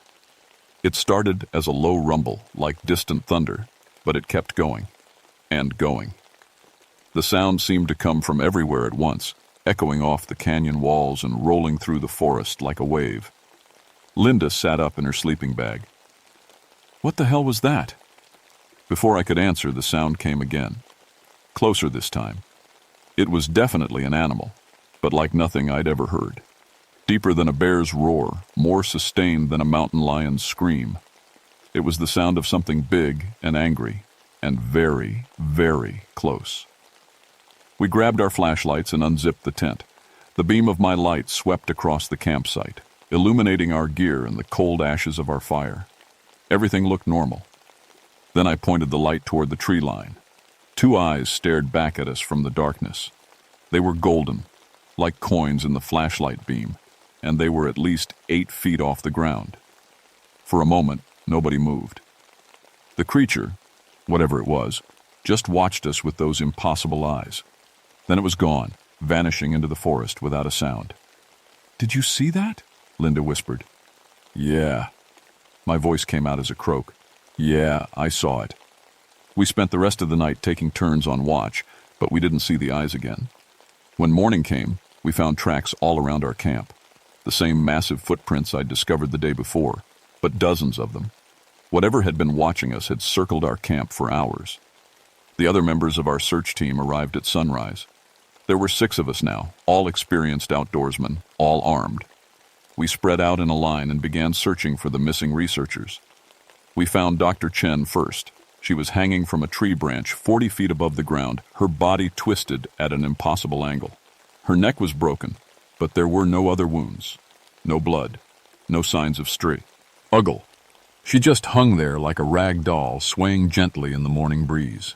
It took us 2 hours to get her down. The other 2 students were found the same way, suspended from high branches, their necks snapped cleanly. Each body had been placed with what seemed like deliberate care, positioned so they faced the sunrise. "This is impossible," said Ranger Peterson, a 20-year veteran who'd seen his share of animal attacks. "No bear could do this, no mountain lion, hell, no human could do this." But the evidence was right in front of us. We radioed for backup and started photographing the scene. That's when we noticed the trees. All around us, massive sequoias and pines had been twisted and broken. Not cut down, broken. Trunks that were 3 feet thick had been snapped like twigs, their broken ends 12 feet off the ground. The damaged trees formed a rough circle around the area where we'd found the bodies. Linda pointed to a particularly large sequoia that had been uprooted entirely. "Daniel, look at this."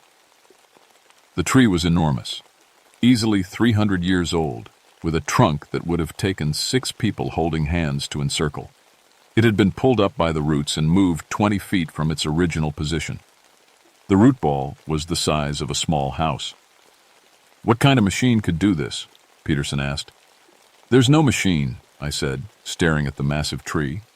"No roads up here big enough for heavy equipment. No way to get anything that powerful this far into the wilderness." Linda was examining the bark on the displaced tree. "Daniel, come look at this." I walked over to where she was standing. The bark was scarred with deep gouges, each one about 6 inches long. There were 5 gouges grouped together like fingers, like claws. "Something grabbed this tree," Linda said quietly. "Something with hands big enough to get a grip on a 3-foot trunk." As we stood there trying to process what we were seeing, the forest around us began to change. The temperature dropped 10 degrees in as many minutes. The air became thick and heavy, like the moment before a thunderstorm. And that terrible silence returned. No birds, no insects, no sound except our own breathing. I felt like we were being watched. "We need to get out of here," I said. "Now." But as we turned to leave, we heard it again. That low, rumbling roar. But this time it was coming from all around us. The sound seemed to shake the very ground beneath our feet. And then we saw it. The creature stepped out from behind a massive sequoia like it had been waiting for us all along. It was 10 feet tall, covered in dark brown hair that seemed to ripple in the filtered sunlight. Its shoulders were broader than a refrigerator, its arms longer than a man's entire body. But it was the eyes that stopped my heart. They were intelligent. Not animal intelligence, human intelligence. Maybe something more than human. Those golden eyes studied us with an awareness that made my skin crawl. The creature, I couldn't think of it as anything else, moved with surprising grace for something so large. It didn't lumber or crash through the underbrush. It glided between the trees like it owned them, which maybe it did. Peterson raised his rifle, but before he could fire, something happened that I still can't fully explain. A wave of pure terror washed over all of us. Not fear of the creature, fear that came from the creature. I felt it push into my mind like a physical force, flooding my thoughts with images of death and darkness. I saw the forest from the creature's perspective. I saw humans as invaders, destroyers, parasites that cut down ancient trees and poisoned sacred streams. I felt its rage at what we'd done to the wilderness, its determination to protect what little remained. And I understood why the research team had died. The creature had been watching them for days, studying their behavior. It had seen them taking samples from the sequoias, Doc's house, lamenting the damage caused by drought and human interference. In its mind, they were threats to be eliminated. Peterson's rifle fell from his hands. 2 other rangers dropped to their knees, overwhelmed by the psychic assault. I fought to stay standing, fought to keep my thoughts clear. The creature stepped closer. I could smell it now, a musky animal scent mixed with something else, something that reminded me of wet earth and old leaves. It was the smell of the deep forest, of places where humans had never walked. It reached out with one massive hand and grabbed me by the throat. The fingers were as thick as my wrist, covered in coarse hair that felt like steel wool. The creature lifted me off the ground effortlessly, bringing me face to face with those golden eyes. Up close, I could see intelligence there, and something else. Sadness. This creature wasn't just a monster. It was a guardian, a protector of something precious that was being destroyed a little more each day. It had been alone in these mountains for God knows how long, watching over the ancient trees, keeping the sacred places safe, and we were the enemy. The creature's grip tightened around my throat, cutting off my air. Black spots danced at the edges of my vision. In a few seconds, I would be dead, hung from a tree branch like the others. But then I remembered something from my cultural training. The Yokut legend spoke of ways to show respect to the forest guardians, specific rituals, gestures of humility and reverence. With the last of my strength, I pressed my palms together and bowed my head. It was a gesture of respect the Yokut had used for centuries, a way of acknowledging the sacred nature of the wilderness. The creature's grip loosened slightly. I closed my eyes and projected thoughts of reverence, of genuine love for the forest and everything in it. I thought about the hundreds of people I rescued over the years, the way I'd always tried to leave the wilderness better than I found it. I thought about the ancient sequoias and how they'd been growing here since before human civilization began. The creature's hand opened, and I dropped to the ground, gasping for air.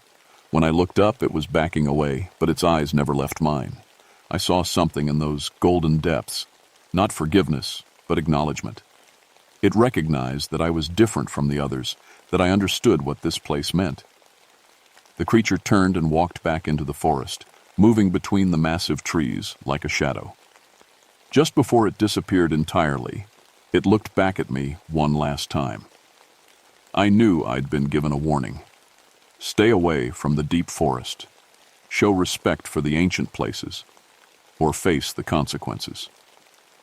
The official report listed the deaths as the result of a bear attack combined with falling rocks. Nobody questioned it. Nobody wanted to question it. The photographs we'd taken mysteriously came out blurred and indistinct. The massive footprints were explained away as hoax evidence planted by pranksters. But I knew the truth. I transferred to a different district a month later. I couldn't stay at Pine Ridge, couldn't sleep in that cabin knowing what was out there in the darkness. I started studying Native American folklore, learning about the old ways of showing respect to the wilderness. The Pine Ridge Trail was permanently closed to the public. The official reason was geological instability, but I knew better. Some places are too sacred, too dangerous for people to visit. Some guardians are too powerful to ignore.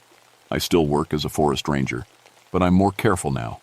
I pay attention to the signs, the silence of birds, the agitation of small animals, the feeling of being watched. I know that we're not alone in the wilderness, that there are things out there older and more powerful than anything we can imagine. Sometimes, late at night, I wonder about the others. If there's one guardian in the Sierra Nevada, there might be more. Ancient. Protectors watching over old-growth forests across the country, keeping the sacred places safe from human interference. And sometimes, when I'm alone in the deep woods, I feel those golden eyes watching me, not with hostility now, but with caution. A reminder that I'm a guest in these mountains, that I'm only welcome as long as I remember my place. The beast of Pine Ridge is still out there, still watching over the ancient sequoias. And as long as people like me respect the boundaries, as long as we remember that some places are sacred, it will let us pass. But if we forget, if we start to think we own the wilderness instead of being part of it, then the guardians will remind us, and that reminder will be the last thing we ever see. Final word count, approximately 3,800 words.